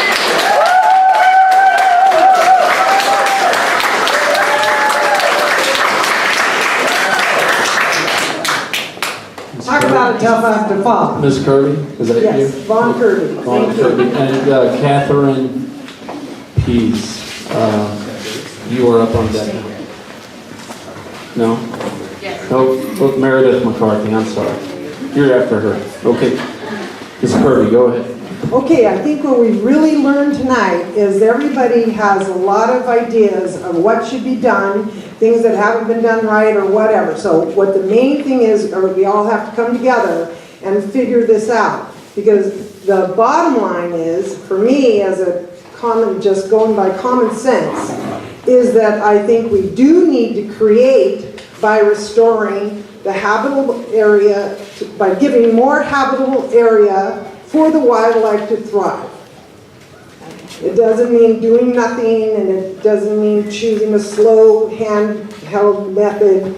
It means figuring out, I'm going to assume a bulldozer, a safe way of phasing this in and doing it the right way. And finding the right way with all parties in agreement. Bulldozing is not a bad word when it will help the future of the Biona wetlands. Right now, the wetlands, a lot of them, are underneath a bunch of dirt. They're not wetlands now, and they need to be revealed. So let's get the plans together, find the best one, and save Biona wetlands. Thank you.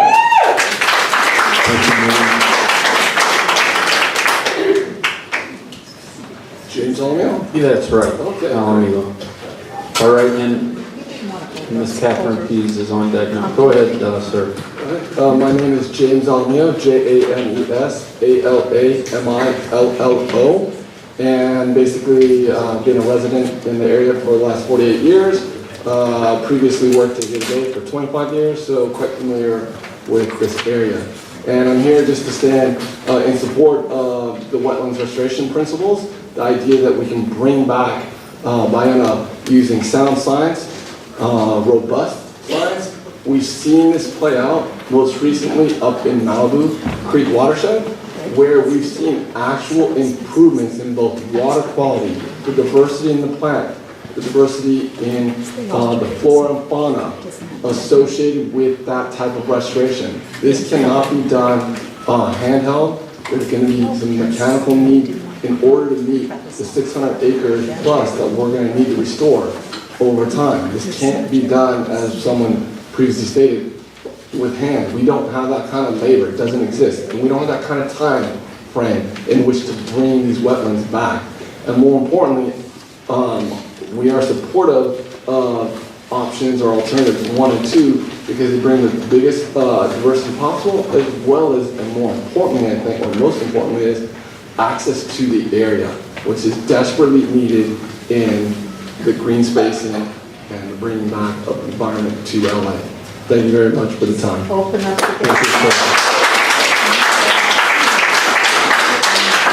Okay, Ms. McCarthy is up next, and Mary Ann Tyler is on deck.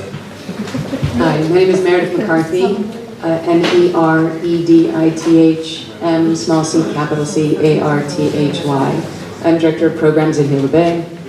I have just 3 points. Thank you, Fish and Game, for the Newport Back Bay. I'm exceedingly excited that we have a future of interpretive opportunities here. And I think that based on the similar size area, I am looking forward to a significant emphasis placed on interpretive opportunities to bring the 11 million people in the region, give some of them an opportunity to come visit this incredibly special place. Right now, to have 600 acres paid for by the state, by state taxpayers that have no access to it currently is unacceptable, which is why no alternative is absolutely unacceptable. As heat islands heats up the inner communities, the need to find rest and coolness at the coast is going to be ever so much more important. And being able to greet them, visitors that come here, is going to be very, very important. Baiona is not here yet. 3% of functioning wetlands is not an acceptable number. I'm sort of struck, having been at Gila Bay for a long time, so many of the groups here today were so anti-freshwater when the freshwater marshes was being built, and now we're having this sudden mad love affair with fresh water. So I'm intrigued by that. I'm looking forward to a fully functioning 500-acre wetlands. Thank you.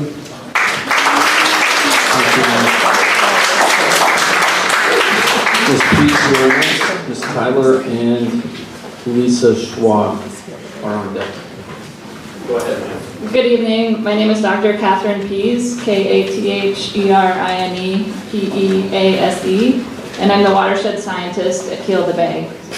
Gila Bay has joined forces with other influential environmental groups through the steering committee of the Wetlands Restoration Principles Coalition to advocate for a robust restoration of the Baiona wetlands. We are thrilled that the long-awaited restoration for Baiona wetlands is finally underway, and we see real promise in alternatives 1 and 2 for the opportunity to bring back Baiona to a healthy and functioning ecosystem. We will continue to analyze this dense document, and we will submit detailed written comments by February 5th. The Baiona wetlands are not back. They are in trouble and need our help. Today, functioning wetlands make up only 3% of the reserve, and this is based on sound science. Realizing this restoration plan will increase those numbers, and much of the wetlands will become wet again. The plan has clear goals, and it's based on good science and many years of research. To achieve increased biodiversity, we need to remove much of the 3 million cubic yards of sediment that are covering the wetlands. We need to remove the concrete levees that along Baiona Creek to reconnect the creek to its floodplain. Restoration will be done carefully to protect and minimize any negative impacts to animals. These actions will make room for native species that depend on wetlands and bring the possibility that rare and endangered species will once again return to the area. The City of LA recently passed an initiative aimed at understanding and promoting biodiversity. The Baiona Restoration Project is in line with this initiative and will be a great example of a positive way to increase biodiversity, with benefits to be felt for generations to come. Thank you for your time.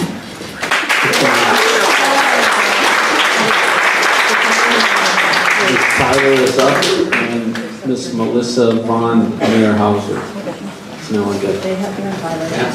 Good evening. My name is Mary Ann Tyler. That's Mariann in one word, Tyler. I've lived in Playa del Rey for 19 years now. I pass by the Baiona wetlands nearly every day. It's a vibrant ecosystem. I see the animals living there. I've also taken time to tour Baiona and learn more about the special environment that exists there. The proposed plans to change that environment will kill so many animals, including the endangered species that were supposed to be protected there. There'll be death by bulldozer, and for those not killed by the bulldozers, those animals will be displaced. Their old homes simply won't be there anymore, and many won't be able to find another habitat that can sustain them. That would be animal cruelty on a massive scale, and I strongly oppose it. On a slightly different note, I'd like to add my name to those who have been asking for a public comment period that is a full 180 days. The draft EIR-EIS is a massive document. We, the people, expect and have a right to know what's in it before it's acted upon. It's unrealistic and unfair for you to demand that we come to that kind of knowledge in less than 180 days. And also for transparency's sake, there should be at least 2 more public hearings like this so all of us who are concerned about this project can express our concerns and get our questions answered. Thank you for your time. Thank you for listening. So thank you, Ms. Tyler. Ms. Schwab, you are up. And Mr. Bruce Campbell, you are now on deck. Good evening. Lisa, L-A-S-A, Schwab, S-C-H-W-A-B, like boy. Thank you very much for the opportunity to participate in what we feel is a very important moment in our community's history. As a former 14-year resident of Playa del Rey and a local restaurant owner since 1999, I have long dreamt of a more collaborative and mutually beneficial relationship with the wetlands. There isn't a day that goes by that I don't take a deep breath of gratitude that I have the privilege of owning a business that borders such a rare and precious reserve. I am a native Californian and am very familiar with the historic use of much of the land. It once contained a motor dome, a stable, and unfortunately, a dumping ground for the Marina Channel dredging. We all have witnessed that the miracles of nature are often resilient and self-generating. We hope that during this discussion regarding public access, you would recognize that there are parcels that, if used responsibly, could be used by the public in a way that helps contribute to much-needed infrastructure. We appreciate any consideration to provide more parking, especially along Culver Boulevard. This area has magnificent possibilities for both the community of Playa del Rey and the visitors we hope to support. Playa del Rey lacks significant infrastructure, especially parking. We're very concerned about losing the small amount of public parking we now share, specifically the parking lot behind Gordon's Market. Closing this lot at dusk will have a devastating effect on our community. We respectfully ask that you consider an alternative such as closing this lot at midnight. With your help, we could make Playa del Rey a destination, the gateway to Ballona wetlands. We support a full and vibrant restoration that strikes a healthy balance between nature and commerce. A restored Ballona is good for our community, our precious wildlife, and our local businesses. I thank you for your consideration.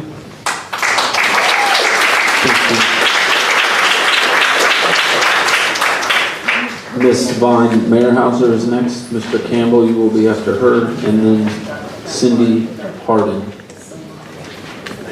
Hello, I'm Melissa von Meyerhauser, that's M-E-L-I-S-S-A, and then V-O-N space M-A-Y-R-H-A-U-S-E-R.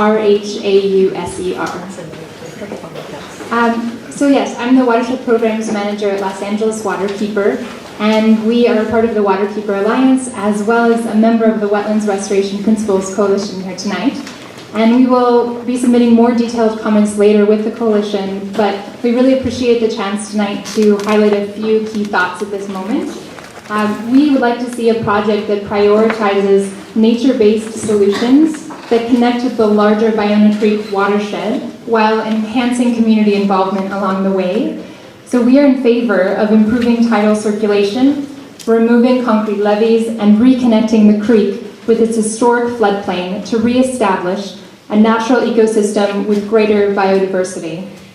We see multiple benefits in terms of improving conditions for fish spawning habitat, increasing infiltration by slowing the flow of the creek, and mitigating the impacts of sea level rise.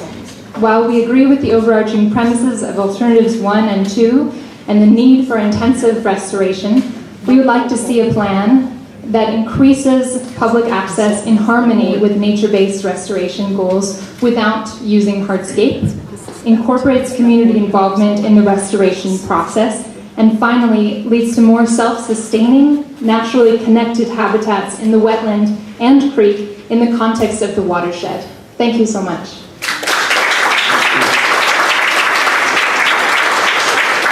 Mr. Campbell, after you, Ms. Harden, and Emily Kovar is on deck. Sir. Hi there, I'm Bruce Campbell, Campbell like the soup. Please extend this comment period well into March 2018 on the DEIR-DEIS.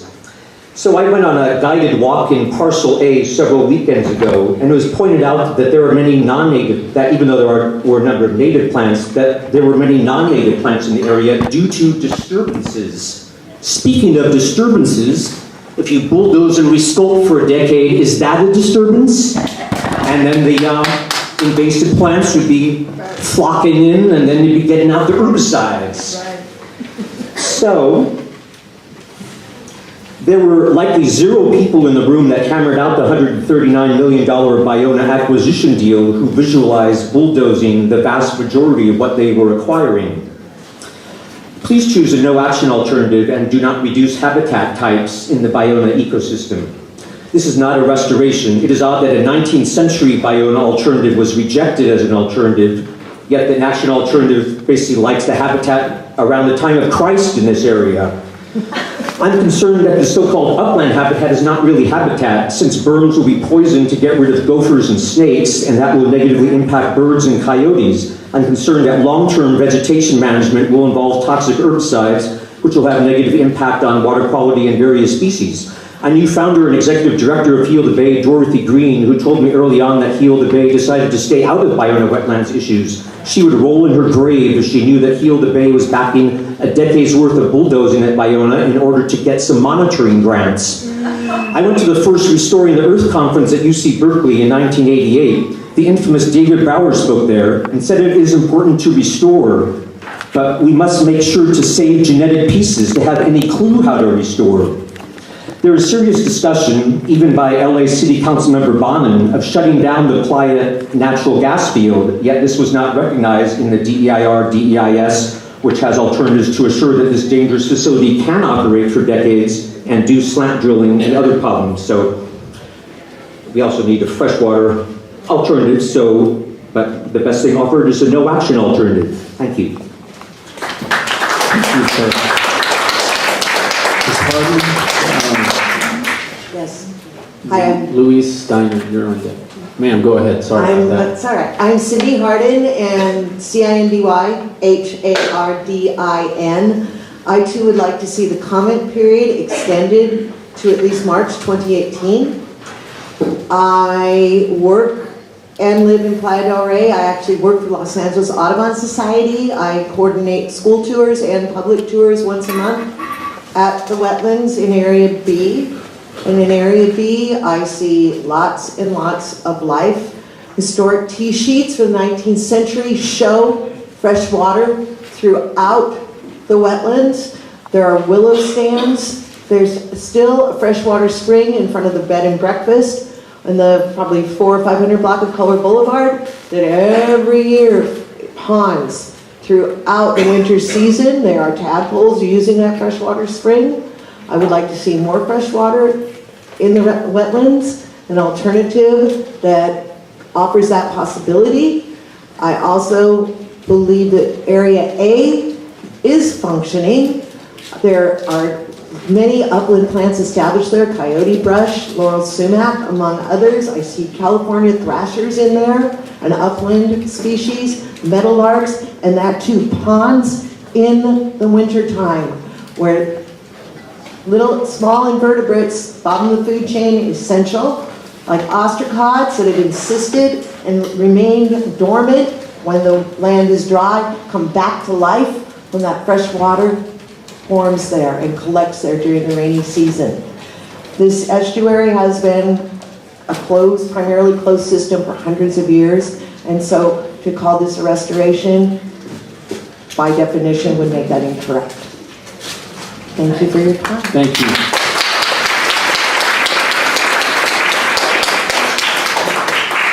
Ms. Colbert, you're next. Jeanette Vosberg is on deck. Hi, my name is Emily Kobar, EMILY COBAR. I've led school field trips to inner city students through Los Angeles Audubon as well. And every time I'm in the wetlands, there's always an interesting story. One of my favorites is when my group and I observed a great blue heron sneakily eat a legless lizard, a southern legless lizard. And although that lizard is a species of special concern, it was super cool for the young students to see that predator-prey action. The people have fought for the wetlands before and succeeded in saving it. Many years later, we are here to keep that habitat for wildlife. Yes, we should maintain the land by removing invasive plants like the castor bean and the chrysanthemum to have more space and resources for the native plants and wildlife. I've had my share in habitat restoration since 11th grade of high school, throughout college and post-college, and I can tell you that you do not need a bulldozer for that. It can be done, and we should think of the tiny and the large critters that call it a home. If it took 8 or so years to work on the report, the environmental impact report, I think we're patient enough to restore that habitat without such heavy machinery. Thank you.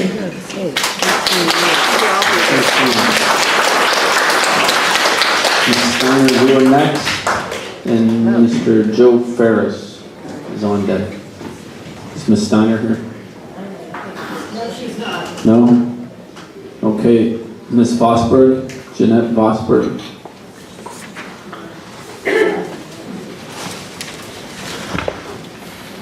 Good evening, everyone. I'm Jeanette, Jeanette Vosberg, Vosburg. I'd like to make 2 points. First of all, that I've heard a lot about 97% of the wetlands are degraded. And I wondered, what was the source of that? Why are we kind of stuck on 97%? I'd like to read something. This is an email from the former executive director of the Santa Monica Bay Restoration Commission, AKA Bay Foundation. It says, "Hi Mary," and this is very small. "I think the presentation looks good. I think we should include some comparative data, e.g. the seed bank data and the exotic veg data." But she goes on to say, and this is where I have a little bit of a problem. She said, "I saw what Karina sent you, and it doesn't help us. We need numbers like 99% invasive plants and lowest seed bank of anywhere in Southern California. I wonder why." I just like to leave you with that question.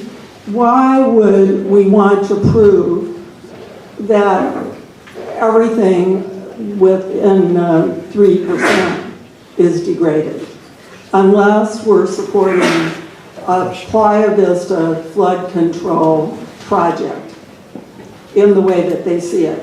The second thing that I'd like to say is that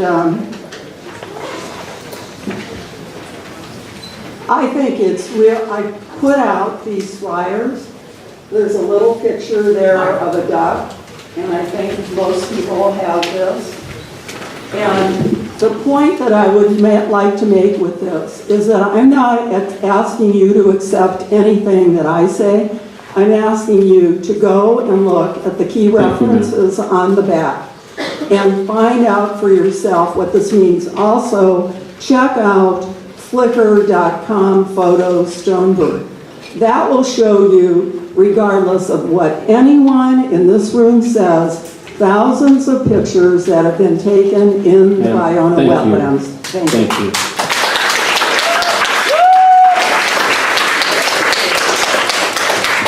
And Mr. Ferris, are you in the room? Joe Ferris? No? All right, we'll go to Mr. Gary Garland. Okay, behind Mr. Garland will be Beth Holden, and behind Beth Holden, Dr. David Kay. So, okay, who are you? Joe Ferris. Okay, Joe Ferris. We're bringing Joe Ferris back. Okay, Mr. Ferris, go ahead. I'm a local resident. My name is spelled J-O-E. F as in Frank, A-R-I-S.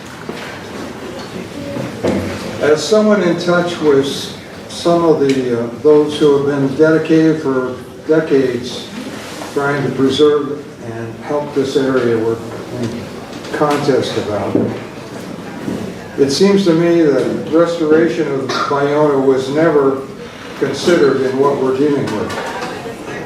But how to receive what powerful financial interests wanted was. What they wanted was carefully thought out and strategized. A plan to create a saltwater marsh with high berms to protect Playa Vista from possible tsunamis and conceal the ugly remains of what had been a delicate functioning wetland. First, it was announced by one of the so-called environmental groups that Baiona was seriously degraded, which it wasn't. This, after some of us here were prevented from actually going on the marsh to help with maintenance. Then a, quote, scientific study was funded by special interests, a study confined to the creation of what they wanted all along, not at all a restoration, never providing any adequate consideration or real concern for the loss of wildlife, the loss of a valuable resource. Thank you. Thank you so much.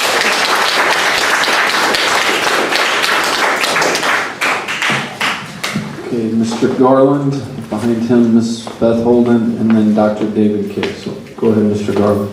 It's G-A-R-Y, G-A-R-L-A-N-D. I'm here with my daughter, Avalon. I was a resident from Marine Del Rey for 20 years, and I'm a local business owner.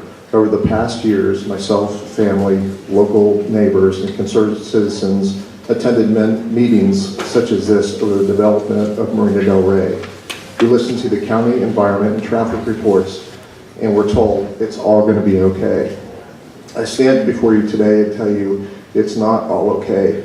In the short term, while construction is going on in the marina, there is noticeable negative impact on the local community and environment. In the long term, when the thousands of new construction units come online, the traffic, safety of the community, and impact on the environment will be punitive and not recoverable.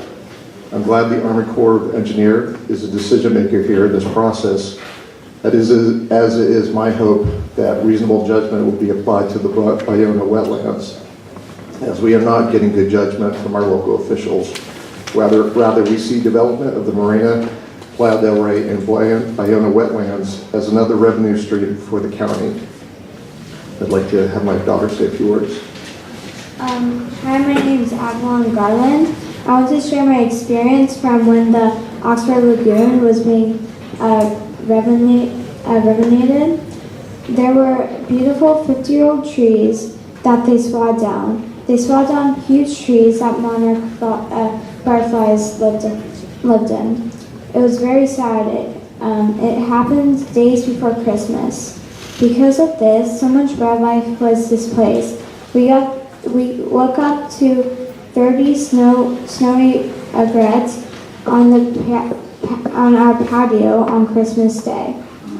They were panicked, sad, and disoriented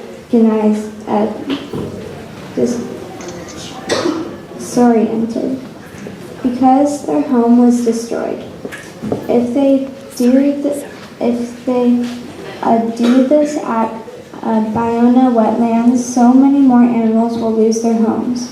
It will be destroyed so much nature without places for them to go.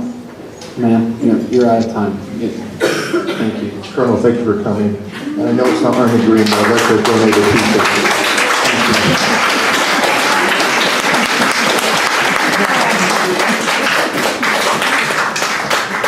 Ms. Holden, and then Dr. Kay, and Susan Hershek. Go ahead, ma'am. Hi, so I'm Jackson Garland's mom, and it's Beth Holden. I'm hyphen at Garland. We lived in the marina for 25 years, and Baiona's always been an important, touchstone for us. We enjoyed the wildlife, from the great blue heron to the many varieties of birds there, and it's amazing to see, if you live locally, how interconnected all of the land and trees and wildlife are to each other. The heron needs the trees in Mariners Village to be able to hold their nests. They get the straw from Baiona. They hunt on the lagoon. They hunt on land, and all of this is really interconnected. And over the years, I've gone to Baiona and visited, and it always takes my breath away, like how much beautiful flowers are there, things with owls and butterflies and dragonflies. And if you look at Jonathan Coffin's photos that we gave to you, I mean, it's amazing, the diversity of species there. And I think our family, we just are really touched and we're really concerned about this, we've seen what they did at Oxford Lagoon. If something's done, these animals will be displaced. It was terribly sad. And I have to say, this man that spoke earlier from the Tongva tribe was really touched. I mean, there were burial grounds there as well. And we went to a dinner for Bayona maybe 2 years back, and Congresswoman Maxine Waters spoke, and she said, why are we messing with these grounds? These are burial grounds. And I think there needs to be, extra consideration. We have this park at the end of Santa Monica Pier that's acknowledging the importance of that tribe and the heritage of it. I think we need to treat their memory more importantly. So.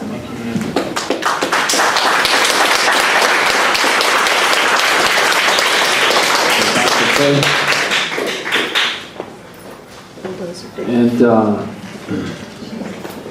Andrea Leon Grossman, please come up as well. Dr. K. Good evening. My name is David Kay, K-A-Y. I live in Playa Vista. Soldier, thank you for your service. You must be wondering, WTF is this all about? Ruth, thank you for your service. We love you. And the Bayona DEIR, only alternative number 1, the full title restoration plan, accomplishes all of the goals established for Bayona through 17 years and counting of public dialogue. Any choice other than alternative number 1 falls short and is settling for half a loaf rather than reaching for the whole. I urge you to not only move forward with alternative number 1, but choose it as the environmentally preferred alternative. You can only create tidal wetlands within reach of the tide. A decade ago, a team of scientists, planners, engineers, and constructors created, enhanced, and restored 440 acres of tidal wetlands and upland habitats near Del Mar, known as the San Dieguito Wetlands Restoration Project. Historically, tidal wetlands gradually filled in for an airfield, cultivation, and grazing, crisscrossed by roads and other infrastructure, bisected by a major flood-controlling river channel, and hemmed in by suburban development. San Dieguito had everything in common with Bayona, and so is an excellent example of how full tidal restoration would proceed here today. I know you know how that project turned out, and that you studied San Dieguito's lessons learned, because those lessons are pervasive throughout your Bayona project DEIR. Well done. Move forward with alternative number 1. Bring back Bayona. Thank you.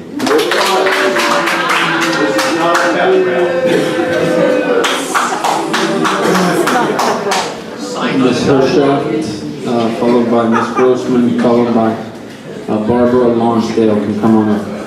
Go ahead, ma'am. Hello. My name is Sue Hershaft, S-U-D-H-E-R-R-S-C-H-A-F-T, and I'm representing the Villa Marina neighborhood, which shares a border with Area C North. One of the items from the draft report that concerns us is the large amount of soil that would be excavated from Area A and moved into Area C North. The report states that the plan is to add 15 to 30 feet above existing grade to this area, with some diagrams indicating 35 feet. This seems excessive. Our specific concerns include, number 1, destruction of the current ecosystem. How will the existing plants and wildlife survive being covered with 30 feet of soil? Will the wildlife be forced into our neighborhood after their habitat is upended, and if not, where would they go? Number 2, the sheer volume of soil. 30 feet of soil will literally tower over our neighborhood of 2-story townhomes. Our current view of the area is that of an open field with views toward Playa Vista, the Playa Bluffs, and the marina. It appears that with this project, our view of the area will become the side of a 30-foot mound of dirt. Number 3, drainage. We are unable to determine how water will drain or where it will be collected after rainstorms. Many of our residents currently experience problems with groundwater seepage in their garages, requiring sump pumps and French drains to keep their property dry. Our question is, will the plan make this problem worse? Finally, our properties currently share a low cinder block retaining wall. Who owns this wall, and will it remain or be removed and or replaced? We are not opposed to restoration of this area, but would like to ensure that our neighborhood is not overshadowed by excessive filth that negatively impacts the environment or our residents' quality of life. Thank you. Thank you, ma'am. Leon Grossman. Next up will be Elaine Carr. Go ahead, ma'am. Hi, my name is Andrea Leon Grossman. I'm an organizer with Food and Water Watch. And first I want to read the description and the definition of restoration. And that's the action of returning something to a former owner, place, of condition. This wetland belongs to the people. It does not belong to Salta Gas. And right now, the only heavy machinery that belongs in that wetland is the one that will remove that gas storage facility that is poisoning our community. There's a Salta Gas employee that already raised concerns for catastrophic loss of life. And that goes for not just the wildlife that lives there, for everyone in this room and in this city. And we need to get rid of that dirty energy that endangers our life. So I am concerned not just for the wildlife, but for everyone, and especially for our brothers and sisters who are natives, and for those burial grounds there. And again, I also want to quote Einstein. If you can explain it simply, you don't understand it well enough. Follow the money.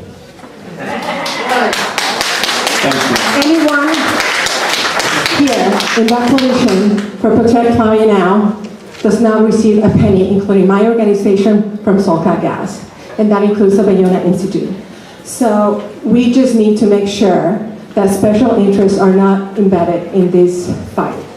We need to make sure that we put people before profits. And we need to make sure that we have a city that is here for the people, for clean energy, and for clean air for everyone, and clean water. Thank you so much.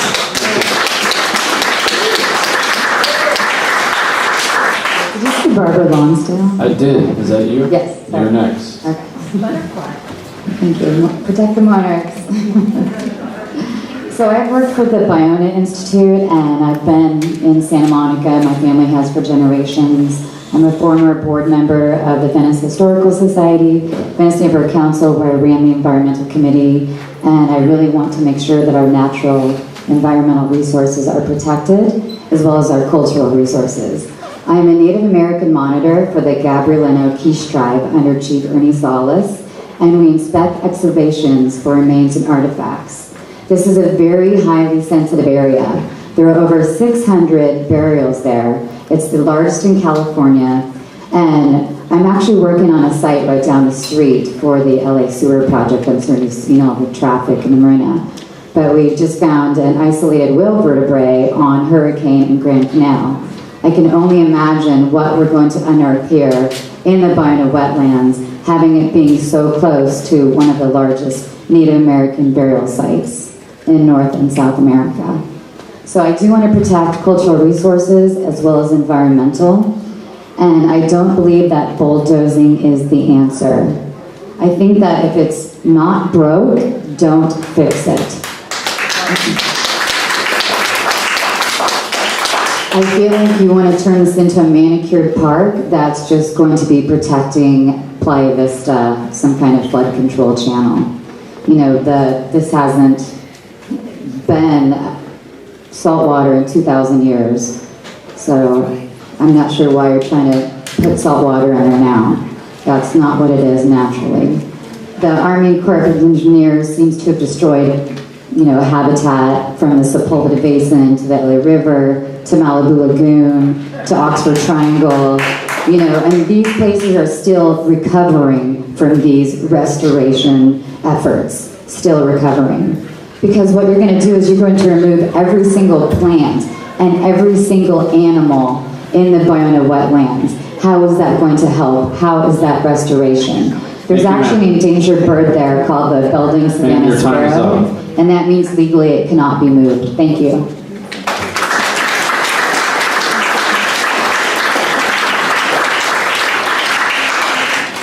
Ms. Carr.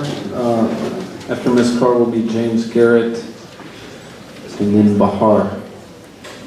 Go ahead, ma'am. Elaine Carr. I am also the bordering neighbor from the village next door to Parcel C, and we're concerned not only about all of the things that you heard previously, but one of the discussions has been for alternate 1 and 2 that there would be trucks coming down our tiny little neighborhood to bring all of this dirt to get it into the to get it onto Parcel C. And we're concerned about the trucks coming down the street and going through that gate at the end of the street where there's no parking to begin with and entering a neighborhood in order to do this distribution.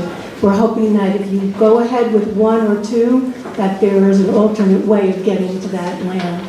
And then finally, of course, the 15, 30-foot berm in front of our neighborhood is a concern as well. Thank you.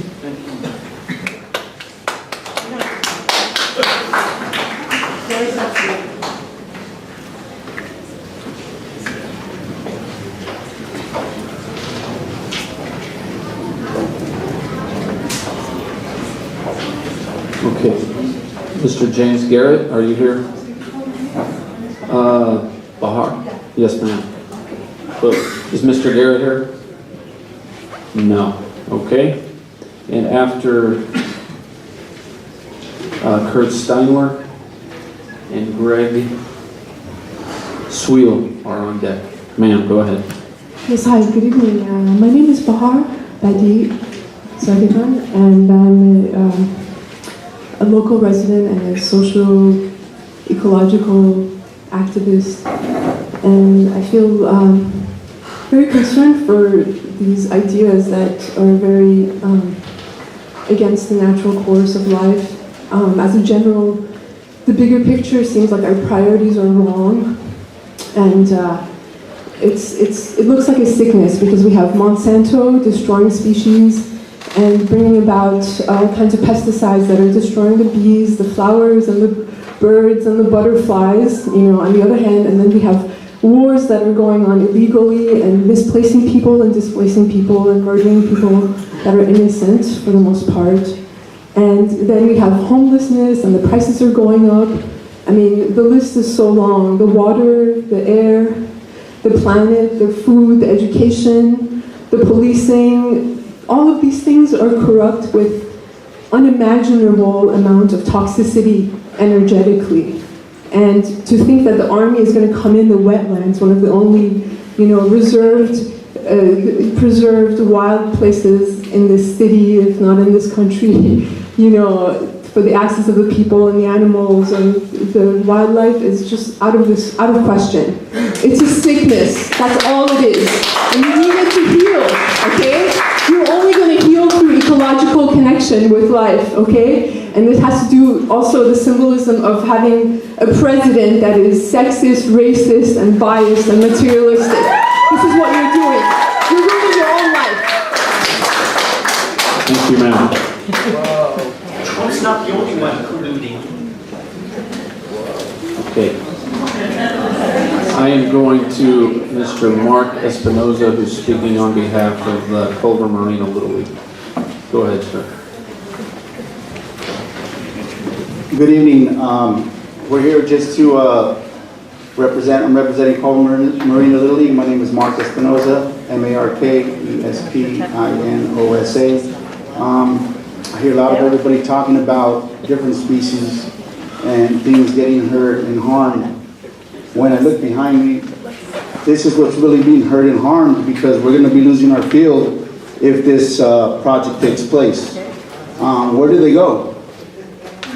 You guys, I wish you guys could tell me the answer. Where do the kids go if this project is, approved? We lose our field. All the dirt that's being bulldozed is going to get shifted up to our Little League field. And we're right there off of Culver Boulevard. And I'm here speaking on their behalf. And we would really oppose of this proposal that you guys are proposing. And hopefully we're able to keep our field another 50 years. We've been there since 1956. And we want to continue to keep the kids out of harm's way and have a safe haven for them to be able to play ball. When everything you guys are talking about is being killed, is you're killing their dream. And I believe that's one of the biggest things that's overlooked. I would like these kids to have a dream and maybe become a Major League ball player. That would be great. It's kind of ironic. You started off the day with talking about baseball and how the World Series was in your last debate or meeting, and here you are. We're trying to end it with something positive and keeping the kids on having their baseball field. So we'd like to thank you for your time and hoping you can consider canceling the plan.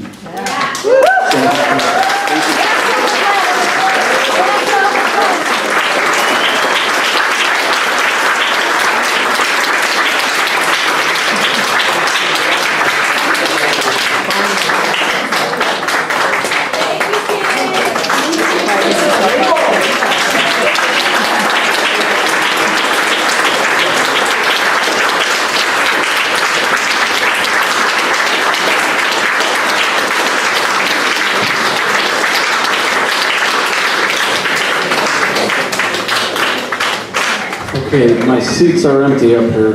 Kurt Steinwer, right here.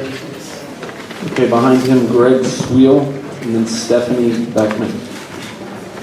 Hello, my name is Kurt Steinber, C-U-R-T, S-T-E-I-N-B-L-E-R. I've been a resident of Los Angeles my entire life. I worked at the Reptile and Amphibian Rescue Network, former board member of Southwestern Herpetologist Society. We suspect that I'd be interested mostly in herpetofauna in the area, which I am. Looking at the plan, at first I was worried about what would happen with the species. Now keep in mind, I am much more interested in preserving the ecosystems that allow the life for these animals rather than any particular animal. But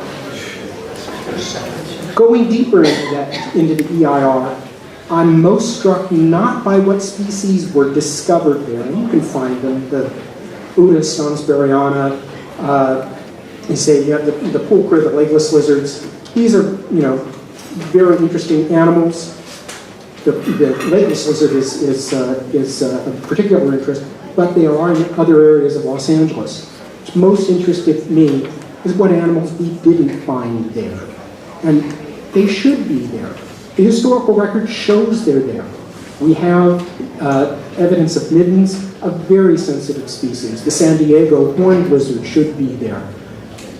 Most importantly for this discussion, the California pond turtle should be there. But keep in mind, California pond turtle is a freshwater turtle. It is not a sea turtle. These areas are not saltwater. But then I step back a little bit, step back from my primary interest in what's bothering me about this. Well, I don't think that fully all of the alternatives have been explored. Now, honestly, I don't blame the Army Corps of Engineers. You can't explore everyone. Your exploration is limited to how the plans are presented to you. Just 1 second more, please. Sir, you got 10 seconds. Great, thank you. So I wish more and hopefully slower plans rather than taking in tractors, which would be more destructive, would be seen. But mostly, I'm worried about what the plan came from. Sir. Thank you. Appreciate it.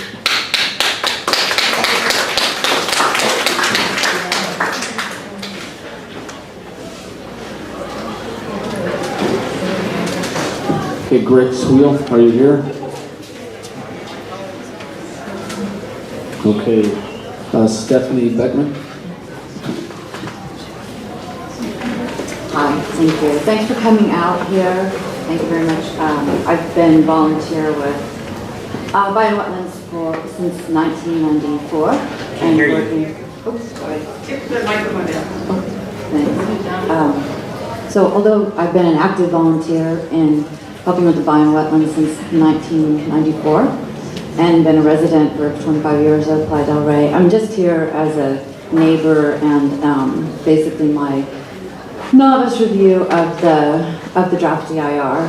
And I think that generally speaking, there's not a good historic basis. And everyone has made much more intelligent, greater, and scientific comments than I can because of their background. I come from an advertising background, which really isn't applicable here, but there's not really an overriding, there's not a historical basis for the great topography change that's proposed in alternative 1 and 2.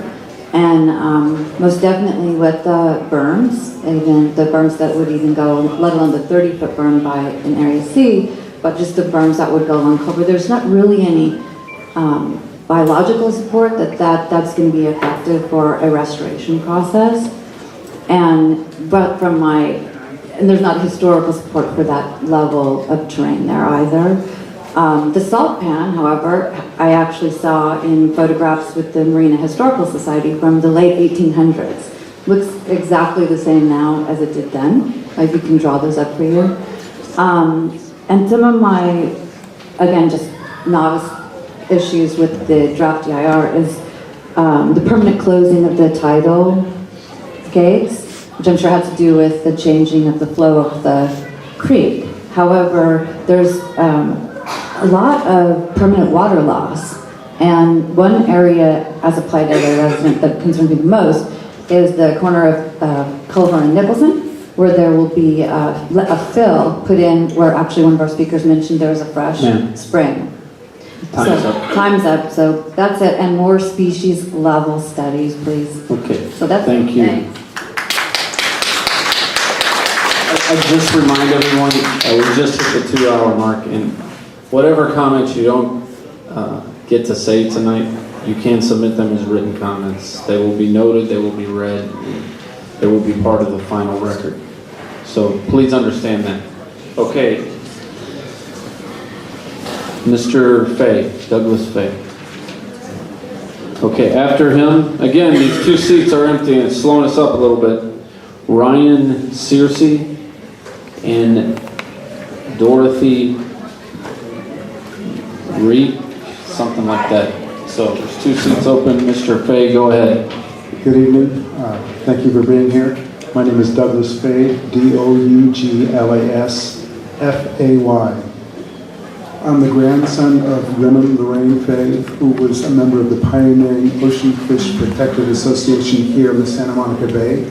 I'm the son of the late Dr. Raymond C. Fay, the marine scientist who had 2 PhDs, one in oceanography and one in chemistry, who fought to save the Ballona wetlands, who fought the Hyperion expansion, who fought and stopped Montrose from dumping DDT into the Santa Monica Bay. I submitted to you during the scoping process a letter with many questions, and I expected that to be before me in the EIR, and it's not there. I'm lost. This is a secret process. You should be answering the questions that I asked so I know how to continue in this process. In that letter, which you all should have read, was also referenced the open enclosure dynamics of coastal estuaries by Dr. Travis Longcore, which clearly shows that the Ballona wetlands was a freshwater wetlands. Okay, that's the base point. So you've got honesty that this needs to be a freshwater restoration, and you've got dishonesty that this is a fully titled project restoration, which it is not. It is not. And I'm not against restoring the Ballona wetlands. We've been here, part of it, for 4 generations. My father was an independent scientist. He wrote that draft draft proposal for a restoration here. He was adamant that the restoration could be done mainly by hand, removing invasive species. He was also adamant that you do not open the Ballona Creek to the wetlands until all of the toxic synthetic compounds that are currently going out of the creek do not enter that wildlife area. And the big elephant in the room is 1 trillion gallons of sewage and toxins are getting dumped into the Santa Monica Bay every 4 years. Thank you, sir. You have to look at this as a cumulative problem. The county... Sir, your time is up. Thank you. The Marina del Rey Harbor is an impaired water body. That needs to be corrected before you can even consider doing a project here. And I would love to talk to you further on this subject. Thank you, sir.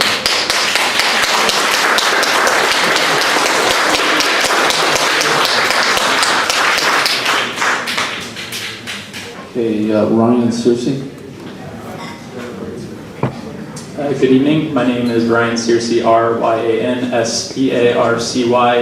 I'm a staff scientist for Heal the Bay, an organization that represents tens of thousands of Angelinos and is a member of the Wetlands Restoration Principal Committee. Tonight I am speaking to you just as a resident of Venice, a surfer, and a nature lover. I want to start by thanking the Army Corps and DFW staff. We're excited to see this project finally move forward, and I trust that a rigorous science-based alternative will be employed to restore Baiona to a healthy state. Tonight I kind of want to just talk a little bit about what's important to me personally, and that is the connection between nature and human beings. We're running out of places where we can just sit and be and listen to the birds and just the birds and smell native plants and flowers and just the native plants and flowers. Instead, we're kind of left to live in a box that's completely paved over and overrun by swarms of automobiles and shadowed by advertisements on billboards. We know that doing nothing will have severe consequences for Baiona and all those people that want to interact with it.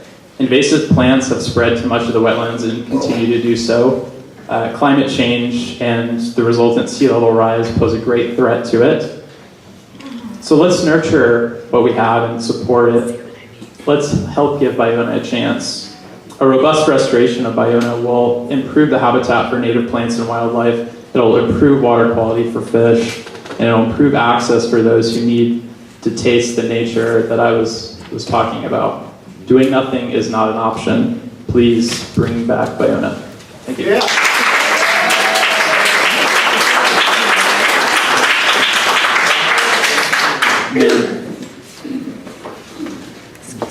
Hi, my name is Dorothy Reich. I'm president of Progressive Democrats of the Santa Monica Mountains, and I'm also a member of the LA County Democratic Party Central Committee. And so I guess I represent more people tonight than anybody else here in the room, because I represent the Democrats of Los Angeles County. And the Democrats of Los Angeles County voted to oppose this project many months ago when it first came to our attention. And let me just say for me personally, animals and birds and plants have a right to exist on their own. They're not there to entertain us. They are there for themselves, and they have a right to the habitat they want. We saw what they did in Malibu, and Malibu is never going to recover. But now it has metal umbrellas and all kinds of other obscene things instead of the plants and the animals that were there. And I'll mention one more thing with no disrespect intended. We remember New Orleans and remember the Army Corps of Engineers. And it terrifies me to think that you will destroy our wetlands, and when the sea levels rise, they'll come flooding over the wetlands into the populated areas. We need to leave our wetlands the way they are.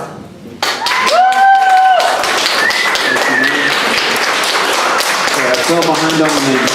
Cassandra Murillo is next, followed by June Walda, and then Lance Williams. Ma'am, you are Cassandra. Okay, go ahead, ma'am. Hi, my name is Cassandra, Cassandra Murillo, Murillo. I'm wearing my Tree People t-shirt because I'm a volunteer supervisor with them. I'm not speaking on behalf of them, but just from, I care about, I get out there and I plant trees and I do maintenance all over the county and care very deeply about the environment. I am a member of the Sierra Club Baiona Wetlands Restoration Committee. And we are in support of a gentle restoration. And to one point about there needing to be more water in the wetlands, I have a big problem with the draining of the wetlands, and I think that if we stop draining water out of the wetlands, we'd probably have more, it'd be wetter, okay? So, and I have a problem with the idea, I understand that they talk about caging all of the animals in the 600 acre and removing them. And then remove them to where? You know, and then we're going to have 10 years of this project going on, and where are they all going to go? The ones that don't get caged, they escape, you know. This is just unreal that we're going to deal with 10 years of removal of these animals. And the people who live in Playa del Rey should be really concerned about all the dust and all the crap that's going to be in the air from bulldozing all those years. Think about that, and in Del Rey too. I live in Marina Del Rey where there's a bunch of apartments going up. I got dust throughout my apartment, on my car. It's awful. You'd be living with 10 years of that. So think about that. The residents are close by. Lastly, I'd like to, and also, why don't other people have access to the Bayona wetlands? Only Friends has access. Why don't they open the gate so we can all go in there? Why is only one group allowed in there? So that's my question. Thank you, ma'am. And we need 180 days to review this. 8,000 pages, 8 years of working on this. We need more time to have experts really go through this. It's just ridiculous in a short period of time. Thank you very much.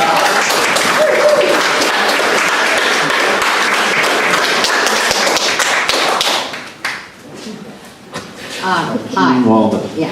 My name is June Walden. Junewalden. I was born and raised on the west side of Los Angeles.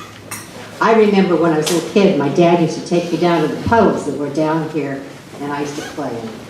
So I've been here a long time. I drove up the hill to go to work in Westchester for 20 years and looked at 2 lots, the corner of Lincoln and Jefferson, that were fallow fields. Occasionally you would see a bird. Well, when I retired, I knew that I was not going to last because I like to teach people and I taught little kids. And so I came down here. For 17 years, I've been a docent.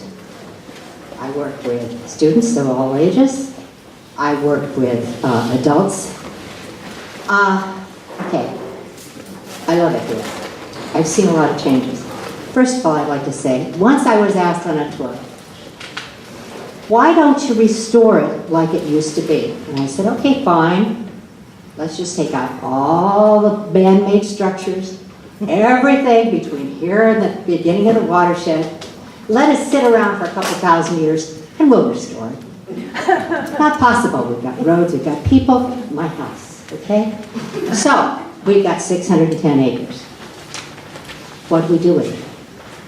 I have always said, and I've gone to a lot of meetings, we do the very, very best we can with the very, very best science for the animals and for the people.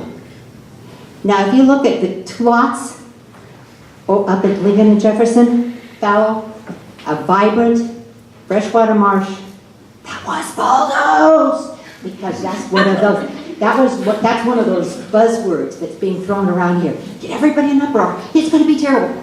We all know that very successful things have been done with bulldozers. We all know that. I'm sorry. Very quickly. I see people using that in conjunction with the animals around the freshwater marsh. That's what I want to see. Thank you, ma'am.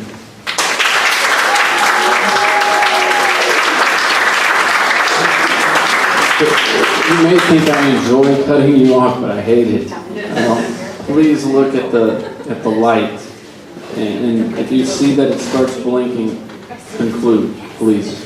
Okay, Lance Williams is next. Jill Stewart's after him, and Jonathan Coffin after Jill. Mr. Williams, go ahead. My name is Lance Williams, LANCE-WILLIAMS. I am a resident of Playa del Rey. I own and operate a business on Playa del Rey, which is bordering the wetlands. I have seen firsthand what the Friends have done there, and the partial restoration that they've done is incredible. I would love to see more of this restoration continue. This seems like a little overreaching, but I think if it's done carefully and with everything that needs to be done, it could be a wonderful place and brought back from some of the degradation that's occurred.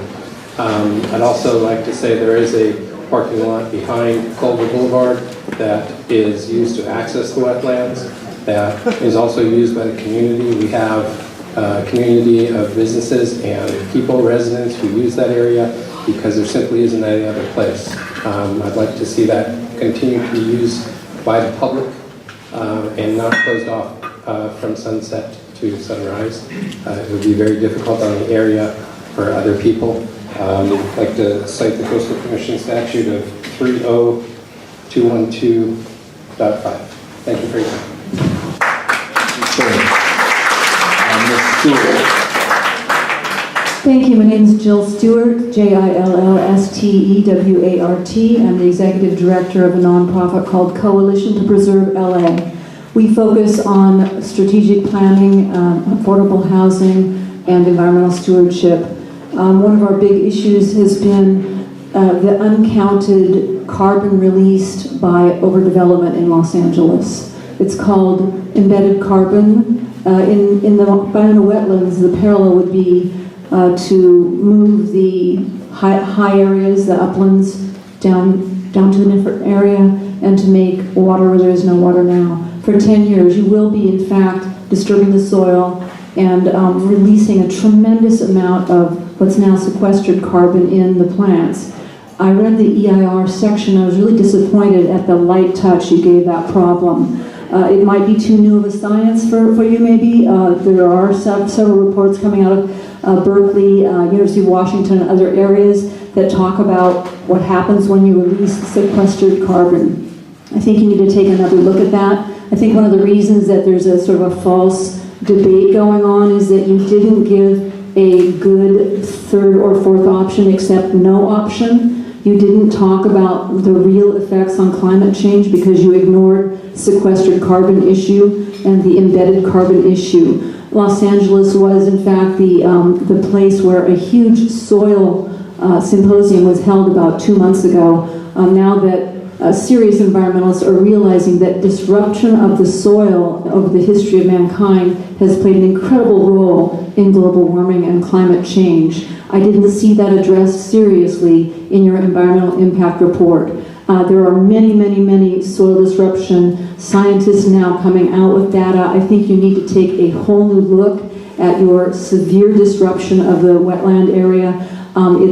You're not counting what you're going to do to climate change for many, many years, perhaps many, many decades into the future of a terrible effect on climate change in Los Angeles. Thank you. Thank you, ma'am.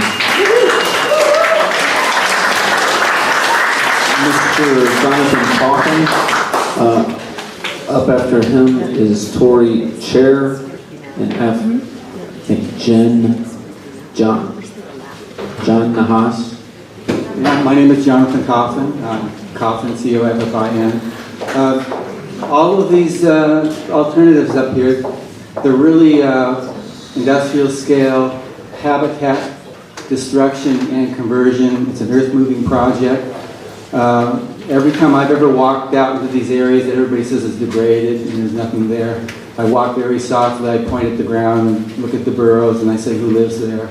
And if you've ever walked out there, you'll see hundreds of ground nesting bees buzzing around, lizards and ants coming in and out of the burrows. I've seen California king snakes pulling gophers into the holes. I've seen harvest mice at the edges of pickleweed that's out there. I've seen building savanna sparrows out today. If you were out there today, you'd see the white-tailed kite is there. The meadowlarks are there. They're there all day long, and then during the evening they'll retire to different areas. The ostracods are there when the rains come and you have the ponding in the areas, and these depressions, these dusty, silty clay soil depressions. If you walked out there now, you just might want to kick the dust off your feet thinking it's just all death and stuff, but it's not. There's lots of things there to see. It takes focus and attention to see and to learn what's there. To go ahead with a project like this is not restoration, it's something else. It's destruction first. It's a huge disturbance and interruption in the nature that's using it every day there today.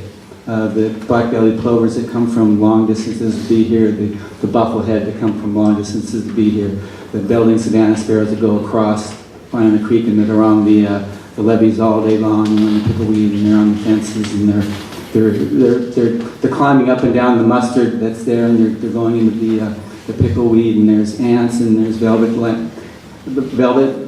ants there, and there's wolf spiders and brown spiders. And I could go on forever, and that's enough. So. Okay, thank you.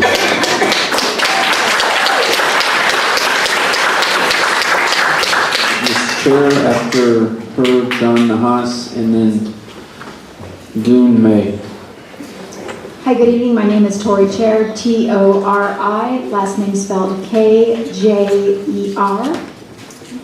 Good evening. I'm Tori Chair, LA Program Director for the Trust for Public Land. We are a member of the Wetlands Restoration Coalition. In 2003, the Trust for Public Land, in collaboration with community activists, resource agencies, and state and local officials, facilitated the acquisition of the 483-acre Ballona wetland site. We did this using Prop 12 and Prop 50 funds, really as the first step with the intention of getting the wetlands back and fully restored. In Los Angeles County, where 98% of coastal wetlands have been developed, fully restored wetlands like Ballona offer critical recreational and resiliency infrastructure for our region. Now that the EIR is released, we are glad to support full and science-based restoration, and we support a combination of alternatives 1 and 2. These alternatives provide the best value for restoration and public access and appropriate recreation.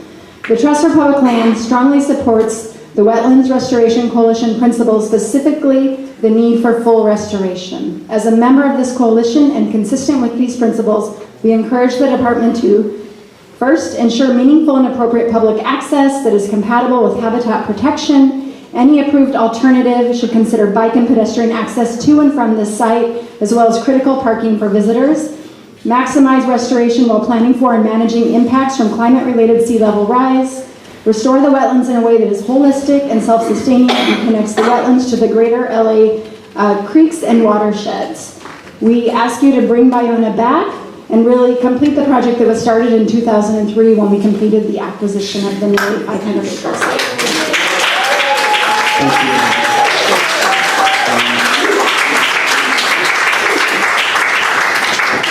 John Nahas and Sharon King can come up as well.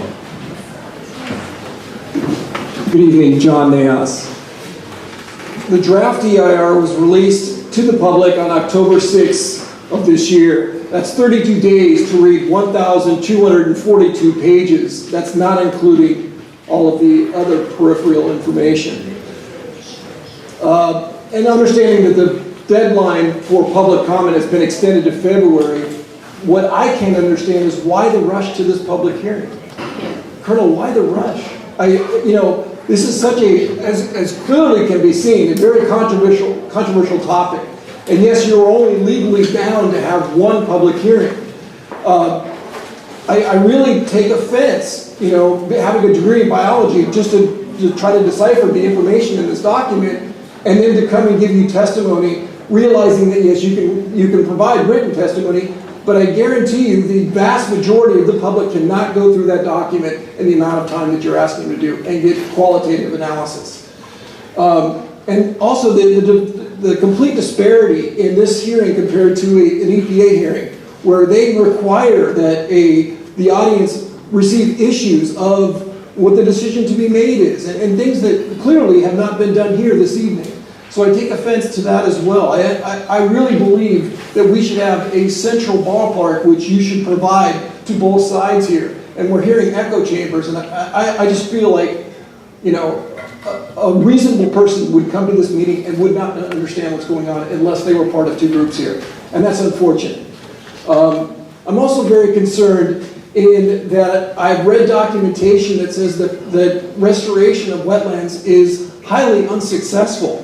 There's a study out of UC Berkeley by, I believe let me get it right here, Moreno Mateos in 2012. The study clearly indicated that wetland restoration is a farce. The study looked at measurable factors such as biodiversity conservation, fish production, water purification, erosion control, and carbon storage. The study found that restored wetlands contain 23% less carbon than untouched wetlands, while the native plants was 26% lower.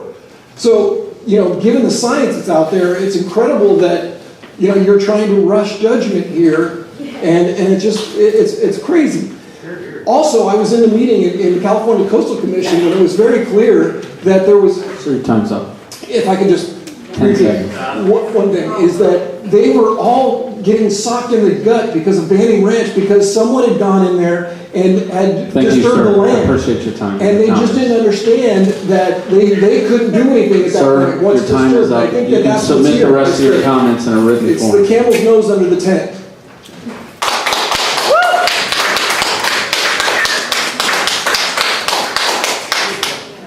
Dune May, I may not pronounce that right. Ma'am? All right.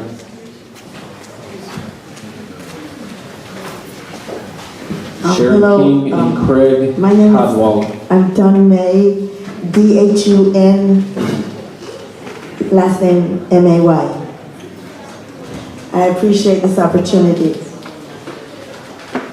As a longtime resident of the area, a Zoroastrian, and an advocate of veganism, I implore you to proceed in a way which genuinely respects all life.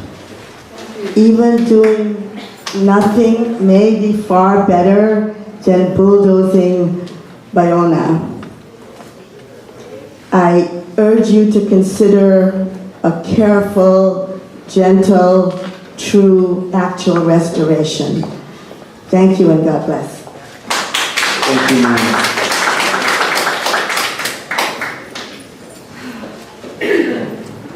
Sharon King. I'm Sharon King, S-H-A-R-O-N-K-I-N-G. I've been a homeowner in Mar Vista for almost 20 years. The Bayona Wetlands is a vibrant place full of life. The wetlands foster all kinds of native plants and provide critical habitat to countless species of insects, birds, and animals. It is well documented in photography. It is in no way a place that needs to be devastated by the radical actions that have been proposed in these alternatives. The proposed actions will destroy the habitat and the lives of the creatures who depend on that place to live. That's their home. I'm especially concerned, personally, about the effect it will have on the native herpetofauna, the lizards, the snakes, the frogs. They will be left behind. I guarantee you, you will not be able to recover them all. This is not what the creatures who call this area home deserve. This is not what local homeowners and businesses deserve, and not what we have elected our representatives for. The alternatives will, in short, be injurious to the public interest. I have one question to pose, not to you, but just kind of rhetorically. If, as you say, the Bayona Wetlands is dying, it's 95 or 7% dead, why on earth have they been taking taking children on tours to view its degraded corpse? Thank you, ma'am. Mr. Craig Cadwalader. You'll have to spell that one, sir. Certainly. Craig Cadwalader,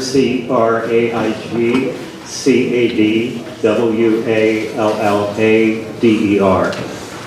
And good evening, my name is Craig Cadwalader, and I'm speaking on behalf of the Surfrider Foundation South Bay chapter, one of the founding members and on the steering committee of the Wetlands Restoration Principles Coalition. I would like to voice our organization's support for a robust and science-based restoration plan that brings back Bayona to a highly functioning and biologically diverse condition. Surfrider South Bay has conducted water quality sampling and testing at the Bayona Freshwater Marsh since 2005. We have documented significant improvement in the quality of water discharged from the freshwater marsh as a direct result of recontouring the marsh and surrounding land, and as a bonus, have observed impressive increases in wildlife using the marsh for foraging and nesting. Prior to restoration, only about 50 species of birds were found in that area, and after restoration, more than 250 species have been identified at the marsh. And I might want to point out that that marsh was mechanically contoured, and I see more wildlife there every day when I do water sampling there myself, and it's an amazing, beautiful area. We have some concerns about accounting for sea level rise, and we hope that that will be properly addressed. And finally, personally, we have a problem with the parking structure that is proposed on the land, just as we did with the Annenberg proposed animal hospital we don't believe that that sort of structure belongs on public land. We'd like to see it across the street on the parking lots there. So we hope you proceed in a responsible, science-based manner, and we appreciate the opportunity to speak on this, and let's bring back Biona. Thank you. Okay, I've got 4 left. I'm going to list them in order. Leslie Purcell, followed by Rick Pine, followed by David Troy, followed by Teresa Brady. So, Ms. Purcell. Good evening. My name is Leslie Purcell, Leslie Purcell. I have not had a chance to read the full EIR-EIS, but I would like to make a couple comments. I'm concerned about the proposed levees and the use if you do build these very large structures. My experience in Ventura, where we have them also, they have to use Roundup. They don't allow any animals or plants, and so they use potentially rodenticides as well. I'm raising this as an issue because we've seen that happen before and had a lot of secondary kill. I would agree that we need a hydrology study, and one of the main issues, it used to be much more wet in these areas. The area between Jefferson and Culver was quite a nice wetland on occasion, and now it's very dry. I raised the issue of the water being pumped out possibly at Playa Vista as one of the causes. I would say again, we don't need a big engineering project. We want a much more gentle restoration here. And we'd like to have any cultural sites be protected. We had a horrendous experience at Playa Vista when they dug up over 1,000 burials for a runoff channel and got away with it. And SB 18 was passed and signed into law, but it did not take effect in time for that to be protected. So we would not like to see anything like that occur again. Another longer comment period would be helpful, and I guess the first do no harm and a more gentle approach is what's required. Thank you. Mr. Pine.